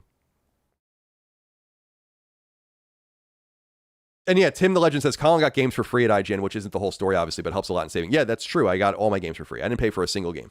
Ever. We would get cases of games. We would get documents of codes. There's no doubt about that. So it probably saved me $2,000 a year, let's say. So out of the money I saved at my time at IGN, that would have been something like, let's call it $15,000. So yeah, there's no doubt about that. That's part of why I think it's so important for me to buy my games today, and I do. Now people say, well, it's like, well, the business buys it. I'm like, well, I am the business. Like, I mean, not legally, we're an S corporation, but like, I'm not going to explain it all to you, but it's a pass-through corporation. Either you write it off or the company just pays for it, but either way, it's my money. So it's important for me to just kind of put my money where my mouth is. And I've told you guys, like, there was some really, it's so funny. People are so focused on like the review payola and all that kind of stuff, like things that just didn't happen. And they lose sight of the things that I've said before. And it's like, so it goes to show you how disinterested people are and like what really was going on behind the scenes. Because I've said this a million times and people like just don't even like pay attention to it. It's like IGN used to get so many games sent to it that, and I'm just being honest with you, I never did this and it was over by the time I would have been able to do it because I was a guide writer at the time. So when I was writing guides, I wasn't getting the games directly. People that were the editors were getting the games and then they were trickling down. But like, I always use the example, like say you got MLB 2K6. And so you would get it. Well, that's not a good example. You got a game that's like a Lego game and it's cross-gen. So it came out in 2008. So you have the PS3, the 360, you probably have a PS2 version, the Wii version, the DS version, and the PSP version. And you would get a box from the publisher with all of those games, sometimes multiple versions of each game. The guys used to, and I'm not going to say any names, and it was kind of like everyone knew what was going on. So I just don't think there was any rules at this time. They would take the games out of the plastic, bring them to EB or GameStop or whatever it was at the time, sell them to the store, and have this credit system like where they would put on your little card. And I knew a dude at IGN that had over $10,000 on a GameStop card from doing that. That happened. And I remember I have a very specific memory of someone going in with a new game and they didn't take it out of the plastic. And GameStop and EB refused to take those games because they assumed they were stolen. So then the person, like the guy I was with, just took it out of the plastic and gave it to him. And he's like, well, now I don't know. I mean, I don't know. And it was like this whole thing. And I think some of those guys were even privy that we were from IGN. Because it used to happen there's two malls that we used to go to. The Serramonte Mall in South City.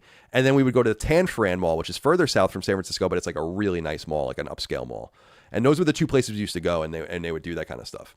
So like, I don't know how that came up, but it's always so funny when people focus on all of like, it's like, oh, you're getting paid off from your reviews and the ads. And it's like, no one's getting paid off for anything, but I guarantee you that these guys were underpaid and we're making it work for them in other ways. All right, let's see.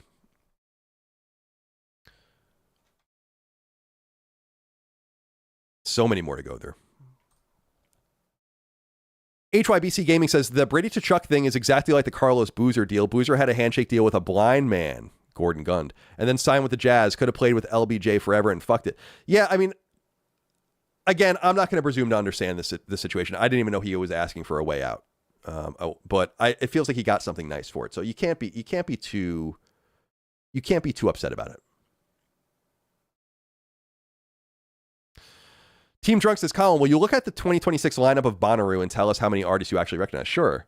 It's funny that that's still going. When I was in college, my friend Kevin, my good buddy, one of my roommates for a couple of years, Used to love going to Bonnaroo when it was like more obscure. Bonnaroo 2026 lineup. All right, so here we are. Skrillex, I know. I don't know. Fort Headfin Staples. I don't know any of those. Friday the Strokes, I know. Turnstile, I know. Mount Joy, I know. I saw Mount Joy live, actually. Geese, I know. Lil Jon, I know. Let's see. Blues Traveler, I know. Wolf Mother, I know. All right, so that's all I know on Friday. Saturday, Alabama Shakes, I know. I don't know any of these.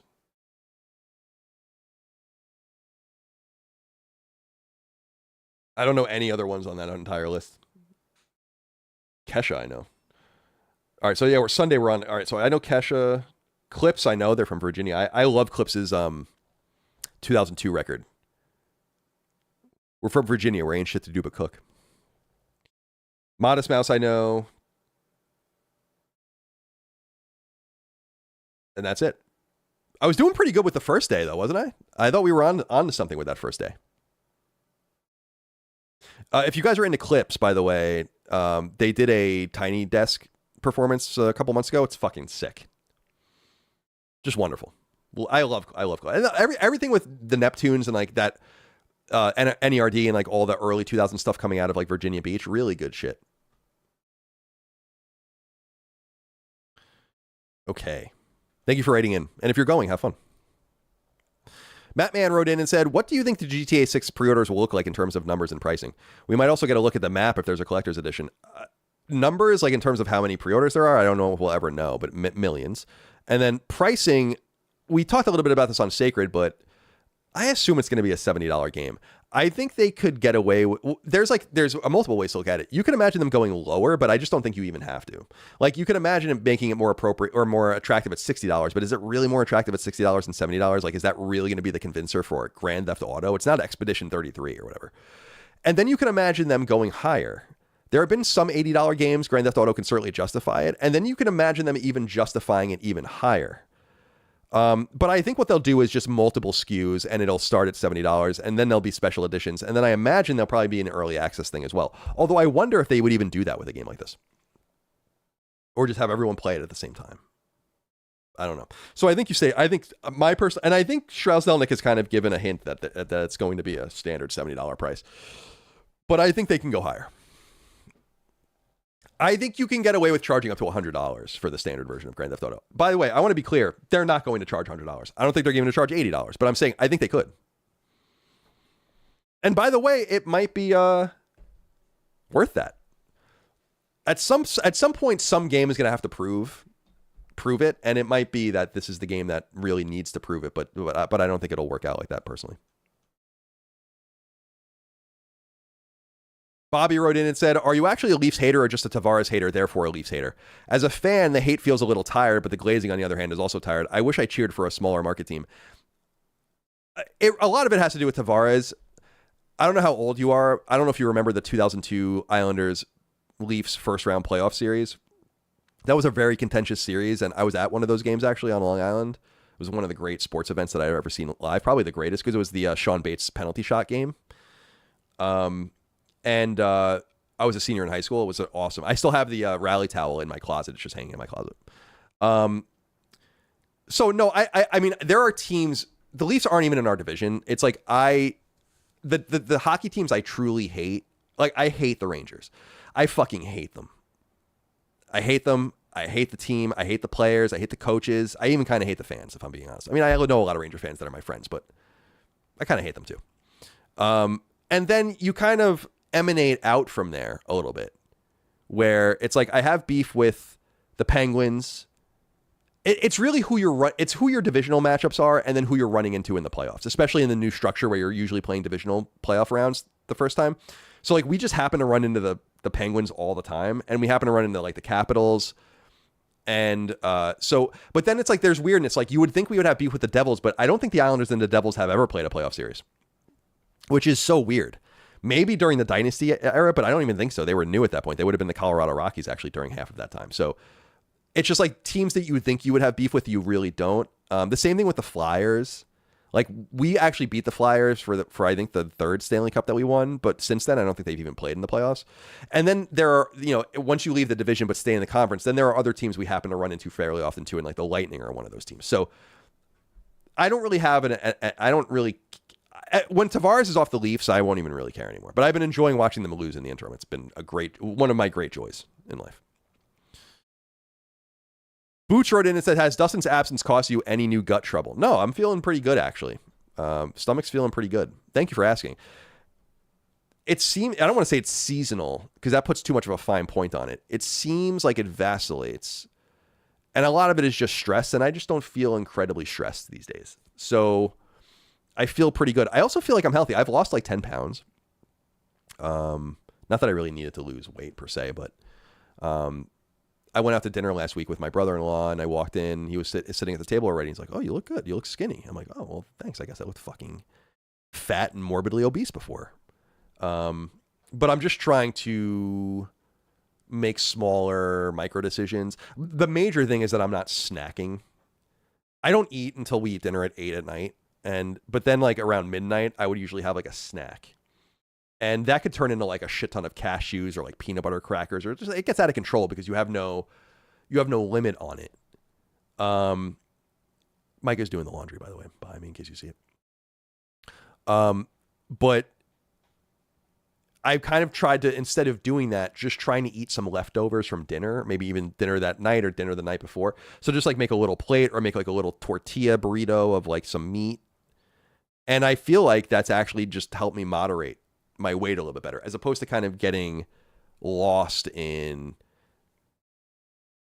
kind of being inexact about what you're eating. It's like, oh, you're watching a TV show or whatever, you're watching a sports game and you're like just dipping pretzels in the peanut butter. Before you know it, it's like 1,500 calories or whatever. You just got to mind that. So were you guys studying her? I don't know what she was doing. Yeah, we have a top loading washing machine. Maytag, made in America, of course. When I bought all of the appliances for the house, I tried to get everything made in America. So it was a little bit difficult, but I managed to do it. So everything here is made in America, which is good. I want to put my money where my mouth is. It's important we make things here in these United States. And for us to make things here, we have to buy those things. So yeah, we have a very basic Maytag setup. I heard so many horror stories about the machinery of the washing machine and the dryer, and how they're getting like really sophisticated, and they have they talk to your phone and they have all these electronics. So I wanted to get just the basic like nuts and bolts washing machine and dryer. I did the same thing with my dishwasher and my fridge and my stove. I just bought like what you might call a dumb appliance. I bought all these in 2020, so they're not that old. They all work fine. We did have a problem with our dishwasher, but it was under warranty. So they were able to fix it for free. It leaked some water. But I was so crestfallen because my warranties are up on everything. And I had gotten so when I bought all the appliances, I was still at my mom's house, staying at my mom's house. So all the addresses, like all the shipment was being done to this house, but like the billing was being done to my mom's house. So I got all the warranty sheets to renew the warranties for another 5 years, which would have been fucking awesome. To have a full 10-year like full warranty on these things, but they went to my mom's and then I didn't get them back in time. And so when I called them, it was a few weeks late, and they're like, "We can't do anything for you." And I'm like, "Really?" I'm like, it was a combined thing for like all my appliances. It was maybe $1,000 or so, $1,200 or whatever, but it would have been another 5 years coverage. And I'm like, I'm literally trying to give you $1,200, but they just weren't interested. It wasn't like that time I called DirecTV in Santa Monica and they tried to tell me that I needed a DirecTV box, and I told the lady on the phone, like, listen, either you give me the NFL package like I've had in San Francisco without the DirecTV thing, or I'm just going to steal the games online. It's up to you. Then she went away for a little while, and then she came back and said, "All right, sir, we can give you the package." I'm like, I thought so. Thank you for writing in. Walmart Keanu wrote in and said, "G-Pod Colin, I come to you for chicken fucking wisdom." Wow. "I'm entangled in an international incident, crushing on a friend from another continent. What would Cobra Commander do in this predicament?" So you have a crush on someone from another continent, like you met them online? Crushing on a friend from another... I mean, that's tough. What are you going to do? I mean, you're asking me, but I'm asking you. So it's kind of a little circular, isn't it? But that seems like a tough situation. Maybe, I mean, here's what you do: is you go and visit them with their permission, of course.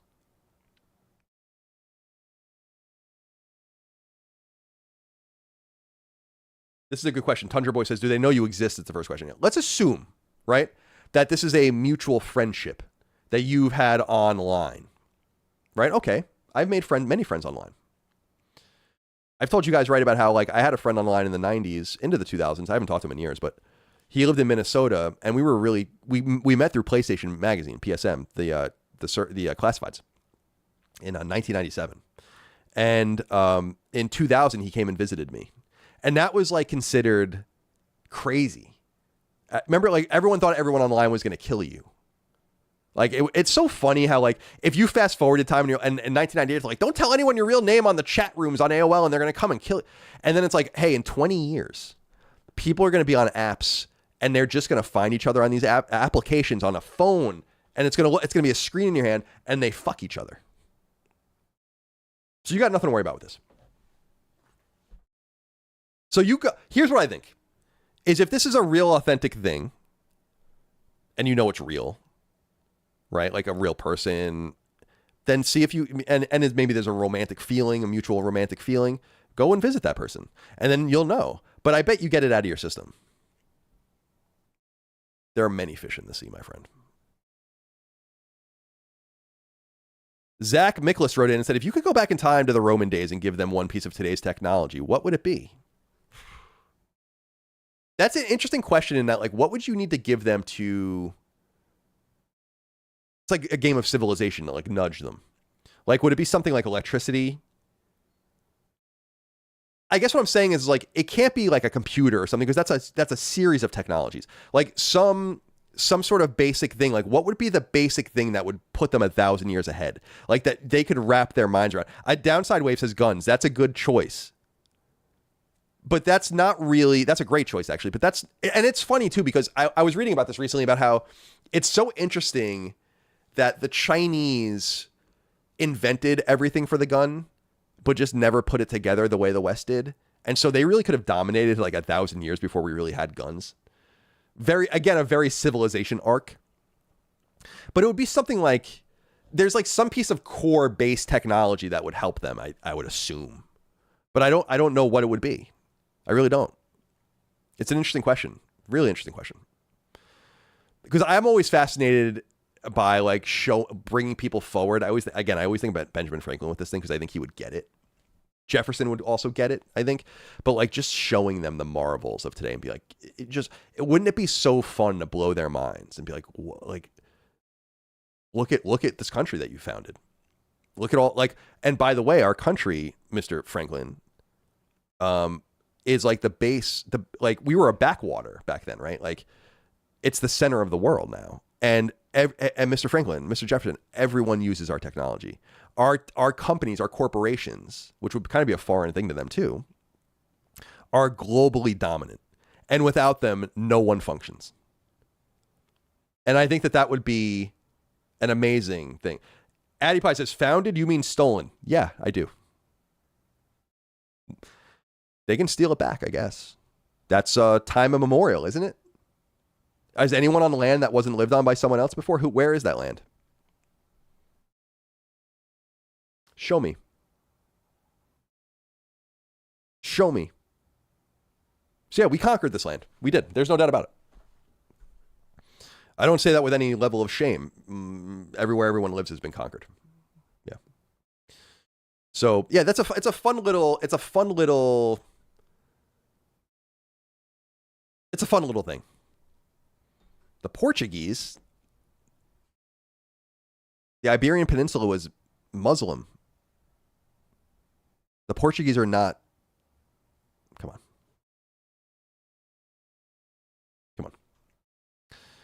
All right. Boots wrote in and said, could you do a mini knockback segment on a 1994 album, Crazy Sexy Cool by TLC? Man, that was such a big album. That's the one with waterfalls on it, right? That video was everywhere. And it was so like, if you go back and watch it, it's so funny because it was so technologically advanced at the time. Like, I think they turn into the water, you know? I don't really have anything to. I should listen to that album at some point. It would be very nostalgic. That was like something my sister Allie used to listen to back in the day. It definitely reminds me of her.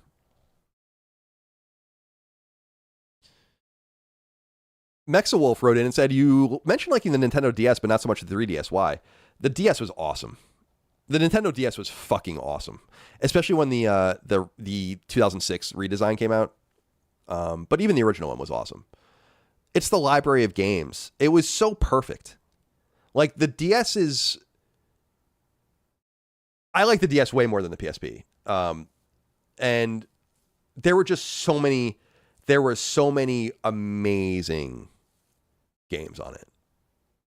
It was just a banger after banger after banger. And a lot of really weird shit that I would have... that not only would I have never played, but really wasn't available on anything else. Like, I always think of Phoenix Wright... which I really loved, and Professor Layton, which I really loved. There were an enormous number of role-playing games. I think Final Fantasy Advanced 2 is really underrated. There's so many role-playing games. There were a lot of ports. The Dragon Quest ports are really good on there. The best version of Chrono Trigger's on DS. There's a lot of good. There's great Mario games on there, like first-party stuff. Really, really good shit. The 3DS just didn't have anywhere near the quality of library of games. And I felt like the 3DS just felt so much more antiquated in the generation in which it came out up against the Vita. The Vita, and 3DS obviously outsold the Vita, 4-1, but it was vastly inferior. And so it just felt like it was a waste of time playing it. And by the way, the 3D effect was horrible. Like that was like classic base Nintendo gimmicky bullshit you didn't even need to do. It was awful. I never, ever, ever, ever had it on. All right. Dusty Dog says, hey, Colin, do you have any opinions on the federal government possibly going to impose constraints around NIL, transfer portal limits, etc.? I don't know that it's the place for the federal government to get involved in this, though they might if things get bad enough. I think what will solve this problem is player or union. And then they can collectively bargain. And there can be a series of rules with the NCAA about what is and isn't allowed. Because it is true that it is a Wild West situation. When I first found out when I was a little kid, I was really into college hockey. So I have my Northeastern jersey on here. And I used to go to games with my mom. And, obviously, like, college football is not really a relevant thing on Long Island. In the Northeast, no one really gives a shit about college football. So it wasn't even from that perspective, but like as you slowly learn about, like, I guess what I'm saying is, like, when I was 10 or 12 or whatever, and you learn, it's like, oh, they don't get paid like any. It's like, not only are they not allowed to get paid. Chris Sims was telling a story recently about how during his era, like long before NIL, that like he was being recruited by an agent in preparation for the NFL draft, and that the agent was saying to him, like, you have to actually pay for your own food. Like, I'm not even allowed to pay for your food because it could be looked at as like against the rules of engagement with the NCAA's very stringent amateur structure. And so ever since I learned that, I always wanted the college athletes to be better treated and to be paid. I always felt like it was profoundly unfair that they weren't paid. And so when they started getting paid, it all started with that lawsuit, in the mid 20-aughts or 20 teens rather. I think it wasn't at Northwestern or something that did it. And they started getting paid. But like now the pendulum has swung too far in the other direction where like the transfer portal is fucking messy and stupid, frankly. NIL, getting your money is fine, but I think if you just have a collective bargaining agreement with a union, and then there could just be rules where it's like you have to sign a contract. Like, you can't enter the transfer portal. You're signing a 3-year deal with the school. This is where you're going to be. And I don't think we can let it be too libertarian because one of the things that's awesome about the NFL is that it's got stringent rules of competition and like the way things work. And it keeps things viable within a sense of parity for everyone that plays. And so the reason college football to me is so disinteresting is because it is so severely broken from a competitive point of view. Like, it's even well known that like these schools pay other lesser schools to play them and beat the shit out of them. Right? Like, there's no organized rules about how you get into a playoff structure or anything. Like, the whole thing needs to be organized. The conferences need to be organized. The schedules need to be predictable. There needs to be, and that's what's great about college hockey is like and college football or college basketball is the same way. It's like there are all these rules. This is how you get into the tournament.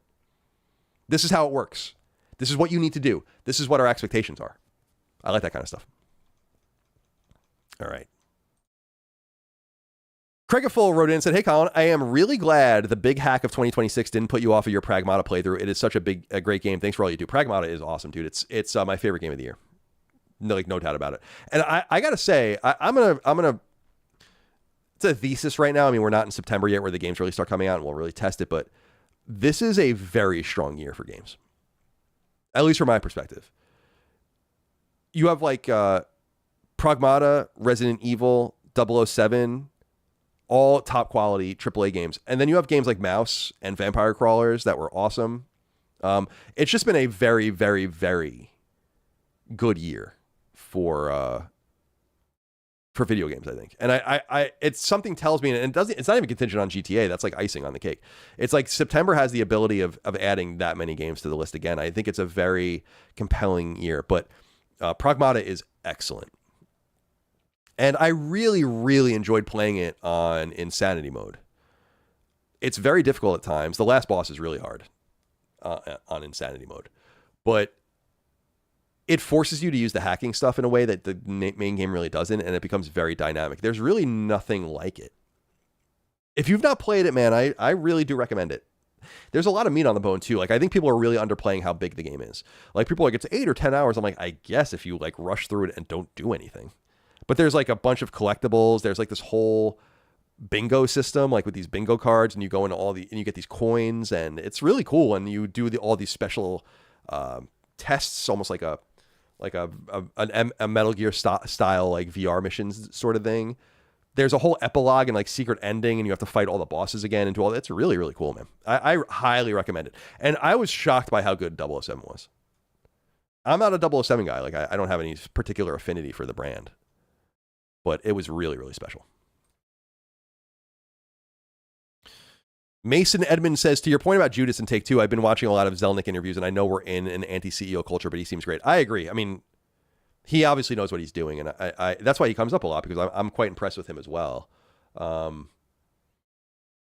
Having the right executives is really important. It's what I said, and I was, by the way, I think I'm totally right about this in hindsight, is I was saying when Xbox bought Activision, they should have just fired their own people and kept Activision's. Like when they were integrating the C-suites and they were integrating all their operations, like they should have gotten rid of the Xbox operations people and the Xbox C-suite and kept Activision's operations and Activision's C-suite. Because one of them knows how to make games and one of them doesn't. Quadalog wrote in and said, just want people to know from my own experience on Final Fantasy 16, there might not be any pro patch, but the game doesn't slow down at all like with the base PlayStation. That is good to know. I've not played it on anywhere near PS5 Pro's launch, so I wouldn't know. But as I do understand, the PS5, like you don't need to patch your games for the games to run more in line with what they're supposed to run with fewer concessions, if that makes any sense. So a patch can help make things even better, but you don't necessarily have to do that. Pair of Shoes says, what the hell is this trend where people watch games online and start professing they are fans of said game series and they actually haven't played the game? Extreme poser energy and disingenuous. I personally don't interact with that many people, so I don't see this, but that's super lame and corny as fuck. And this is why I think that it's important for people to keep their trophies and achievements visible. If you're in the space where you talk about games, I mean, if you're a normal person doing it, it's like, who gives a shit? But like, I think that there's like a way to show that you're full of it or not full of it, simply by virtue of your proximity to the games you claim you play and understand and know. And there's one thing you can never say about me is that I don't play games. I mean, I leave it all open for you guys to interpret. I've had a pretty good year, actually. Let's see. I haven't played everything that, like, a lot of things I played this year, too, are not from this year. So there is that. But this is the way things look for me right now. So I'm playing Lego Batman now. Pragmata, I platinum. 007, I platinum. Saurus, I platinum. Mina, I didn't really like that much. I want to get back to it. I think it just hit me at the wrong time. Mouse PI for Hire is so good, dude. One of the great games of the generation. Vampire Crawlers platinumed my own games twice. Starfield, I played for 20 hours, but I bailed out. I platinumed Returnal finally. This game, Chronicles of the Wolf, doesn't have a platinum, but it's really, really good. If you're into Castlevania stuff, it's really, really good. Platinum Mini Shoot Adventures, Platinum Requiem, Platinum Sparta. Astalon I played a little bit. This is the game from before the Lovish, which I platinumed. It was cool. I think what happened is Sons of Sparta came out and distracted me, and then I never got back to it. Turok. And then this was where things got really hardcore. For me anyway, where, let's see here. So I played Kingdom Hearts over the holidays like I said I would. And then I got the 100% and finally in Mega Man Legacy Collection and Legacy Collection 2, which is very difficult. And then Mega Man 11, I got the platinum in it. That might be and I got the Castlevania Requiem platinum. This Mega Man 11 platinum might be my rarest. It's 0.3% on PSN, 3.66 on PSN, but profiles, but 0.3%. This was a tough one. Like pure skill, like had to see it through. So Addy Pie says, Colin, it feels like you don't really enjoy games. You platinum just because. I don't know how you can interpret me not enjoying games. I play games the exact same way that I've always played them, which is the 100% them and do everything I can in them. I think some of you don't like games as much as you think you do because you barely play them. And I'm not saying that's you. I don't know what your trophies are, but it's like... So how many platinums do I have this year so far? 1, 2, 3, 4, 5, 6, 7, 8, 9, 10, 11, 12... 13, 14. That's pretty good. I think my all-time high for a year is 23, so I'm like well on my way. Not so bad. Not so bad. Okay. Thank you for writing in.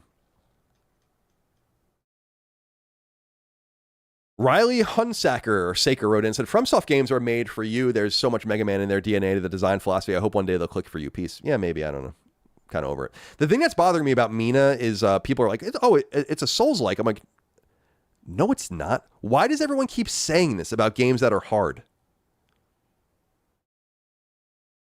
You know, it's like there's a lexicon for games that are difficult. And it doesn't all, like the Souls games weren't the first hard games. I know you're not saying this, by the way. I'm getting mad at like a ghost, a phantom. But it's so strange. Like, oh, Mina's hard. It's a Souls-like. I'm like, what? I mean, I played Mina for a few hours. It's not a Souls-like. The combat's not hard. It's knowing what to do. It's like, oh my God, play something else for Christ's sake. Play some games. Wow, my PSN got hacked. Wow wrote in and said, Steam Machine price was just revealed. Fun comparison over 10 years. PS5 DE, $600 plus PS Plus Essential, blah, blah, blah. It's too many numbers. It's way too many numbers. Thank you for writing in. Plus, I don't really feel compelled when you're making fun of me with your name. So I'd be a little nicer to you typically and maybe even get into it, but it's just too many numbers and I'm glossing over. I'm just being honest. I'm glossing over completely. James Hunter says, please check my trophies. The Conrad. All right.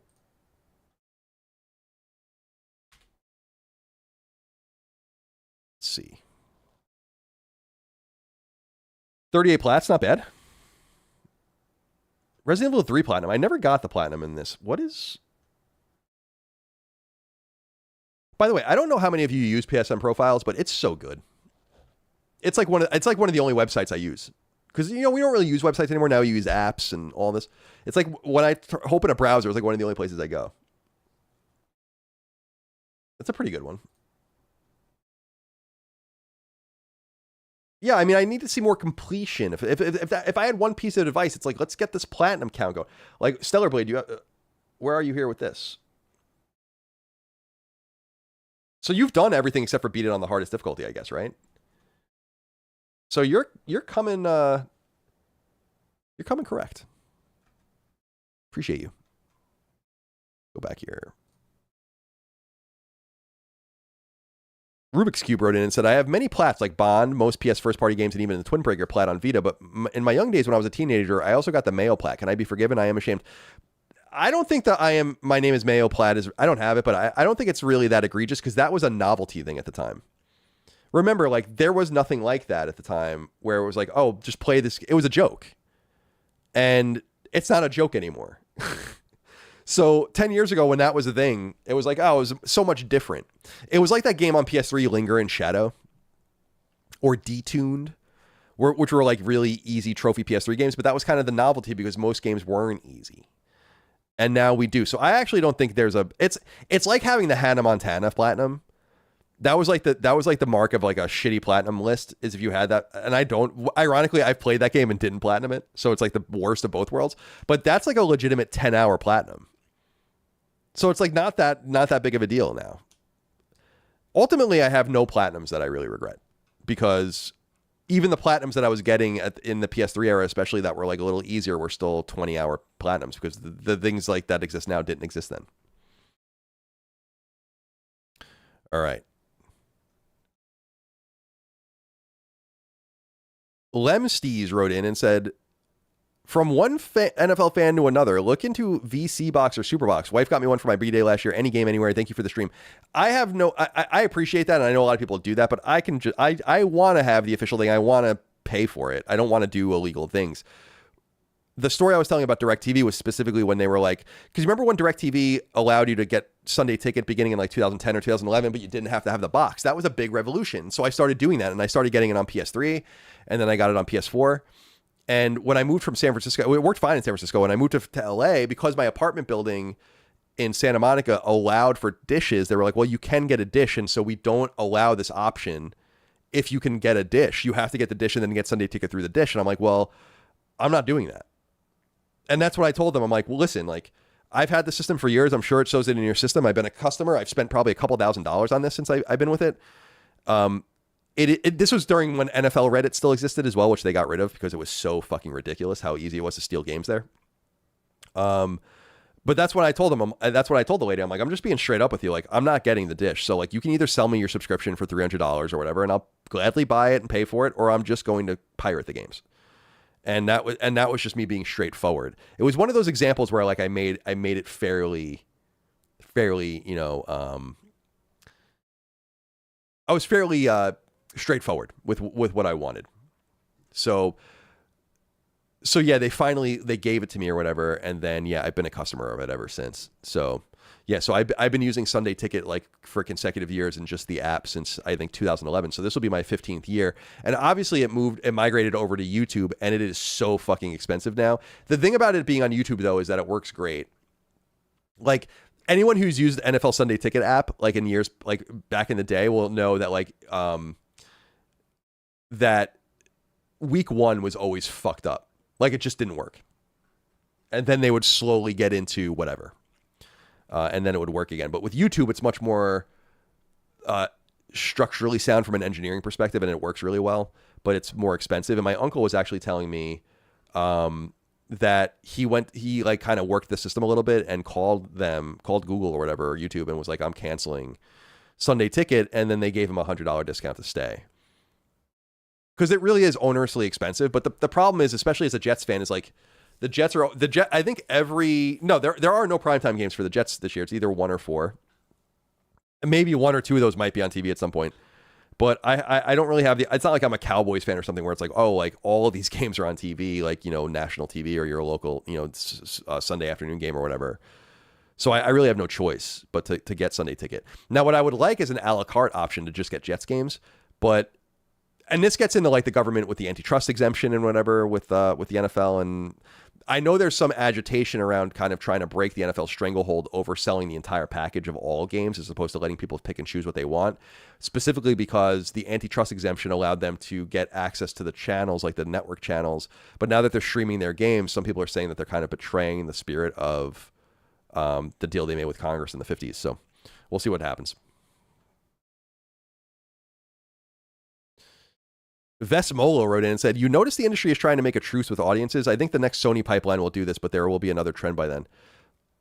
I don't know, man. I do think that like the agitation of audiences and kind of killing games is overstated. I really think that what's killing a lot of games is just the level of insane competition and the time crunch of getting people's attention, and not only away from their other games, but the other things they do.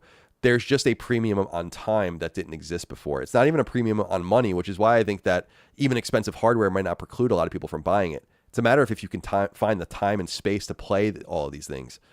And so there seems to be a rebellious attitude amongst audiences these days, and that's totally fine. You're the audience, you're the customer, and so you should be heard. But I'm not so sure it has anything to do with that. I really just think that like games that were going to fail are failing, and games that were going to succeed are succeeding, and those are becoming more markedly different. Sorry, I have my eye just sorry, out of nowhere. But yeah, I think there was a time where like pretty demonstrably where games were being aimed at, and game coverage was being aimed at how do I put this? It was games coverage for other people that do games coverage, journalism for journalists, media coverage for media coverage's notice, making games for media, and I think that that's kind of hit a brick wall. But I don't even know if that's because of the games as much as it's because of the way we cover games these days. But I really think a lot of the failure of games these days has to do with just time. KBMG3RU says, does Gen Z's prawn brain and loneliness seep into the constant discourse around female character models? Feels like it's part of the reason why it comes up. Maybe. People do seem to be poisoned by porn. Listen, everyone's watched porn. Porn's fine. I have no problem with porn. But you, like, I will say with all honesty, like, I don't watch porn. And I haven't in years. And I think at some point you kind of have to get away from it. Like sex and sexuality and all that was supposed to be, it's like with everything in society. Let's back up. It's like with everything in society. Everything is too accessible.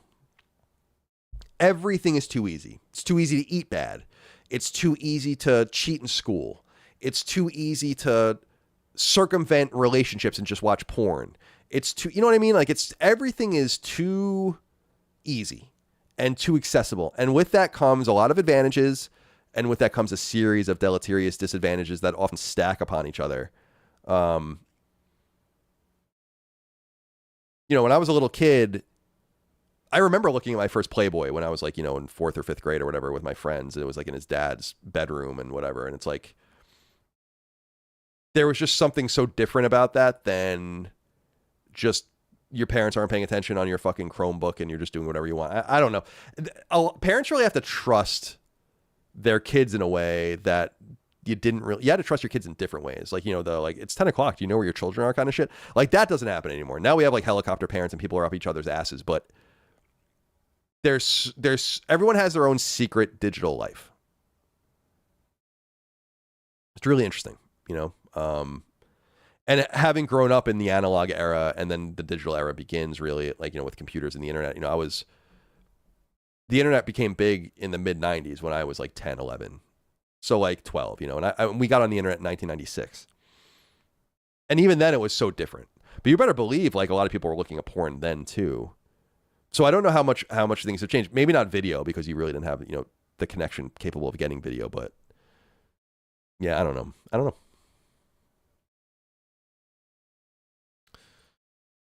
That guy named Joey wrote in and said Final Fantasy VII Remake was platinum number 33, 7 Rebirth was 77, and 7 Revelation will be platinum number 100. You'd hate my completion. I'm all or nothing. No, I think that's awesome. I don't have the Final Fantasy VII Remake, Rebirth, or Rebirth platinums at all. I do know they've made them a lot easier to get now, and I think I might, like, I'm going to probably replay them when in preparation for Revelation, and so I'll maybe go ahead and get those at that time. That's great, man. J.S. Dylan Schneider says, Colin, I have 2 My Name is Mayo Plats. Need to go back and do the HD version. I'm pretty sure they also released a sequel more recently. But again, I think that game was corny at the time, but it was funny because it was like a meta. And then people realized like, oh, this is what people actually really want. You know? Josh Cole wrote in and said, I wanted to go to Fanatics Fan Fest to get a pic with Jalen Brunson, but the price came out today and it's $935. So no. What would be the most you pay for? It would depend on who was even there. So let's see.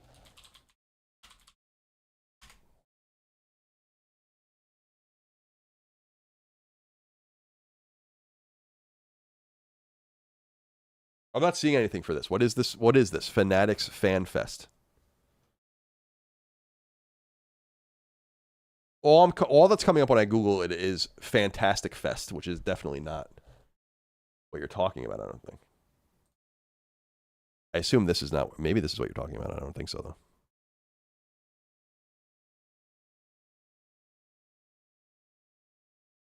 Maybe it is. Let me look at the chat.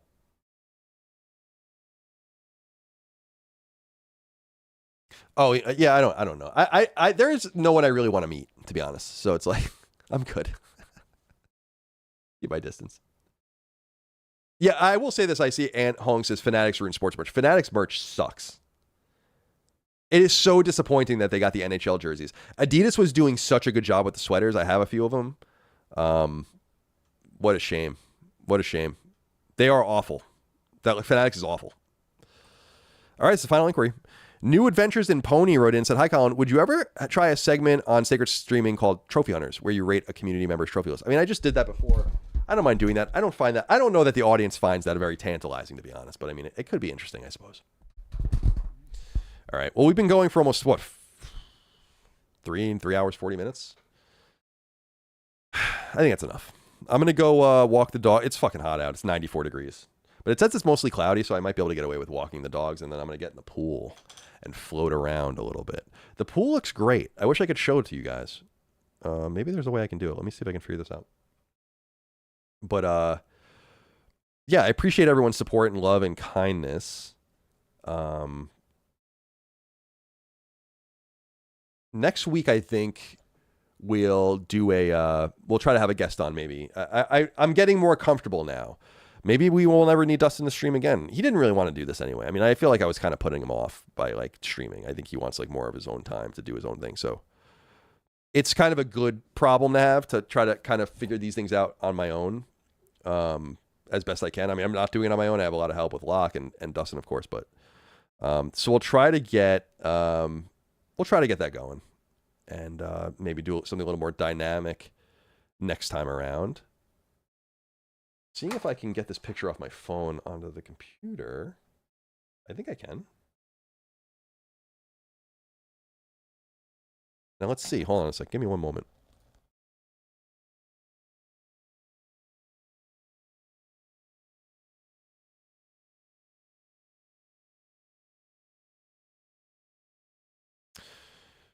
Oh my God. Any other super chats to get through? No, I think we're good on the super chat, so we're good there. All right, let's see if I can do this. Can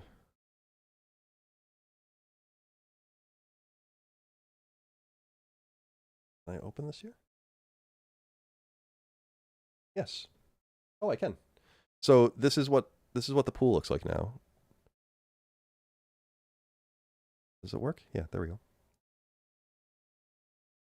So I'm gonna go float around. Note the frog log. Because I'm a humanitarian. I'm a frogitarian. And we don't want the frogs to be drowning in my pool. So yeah, that's what we're looking at. Now, note I got the lantana going on the right side, which are annual. So we'll replant different things there. And then on the left side, I got these roses, which will turn into a hedge. And it will be make a nice little block, because you can't see it, but over there, like on the other side, that's like where the street is. I have fences and all that kind of stuff, but yeah, I'm feeling it. They did a really great job with it. So I'm gonna get out into the tube. I'm gonna read and float around for a little while.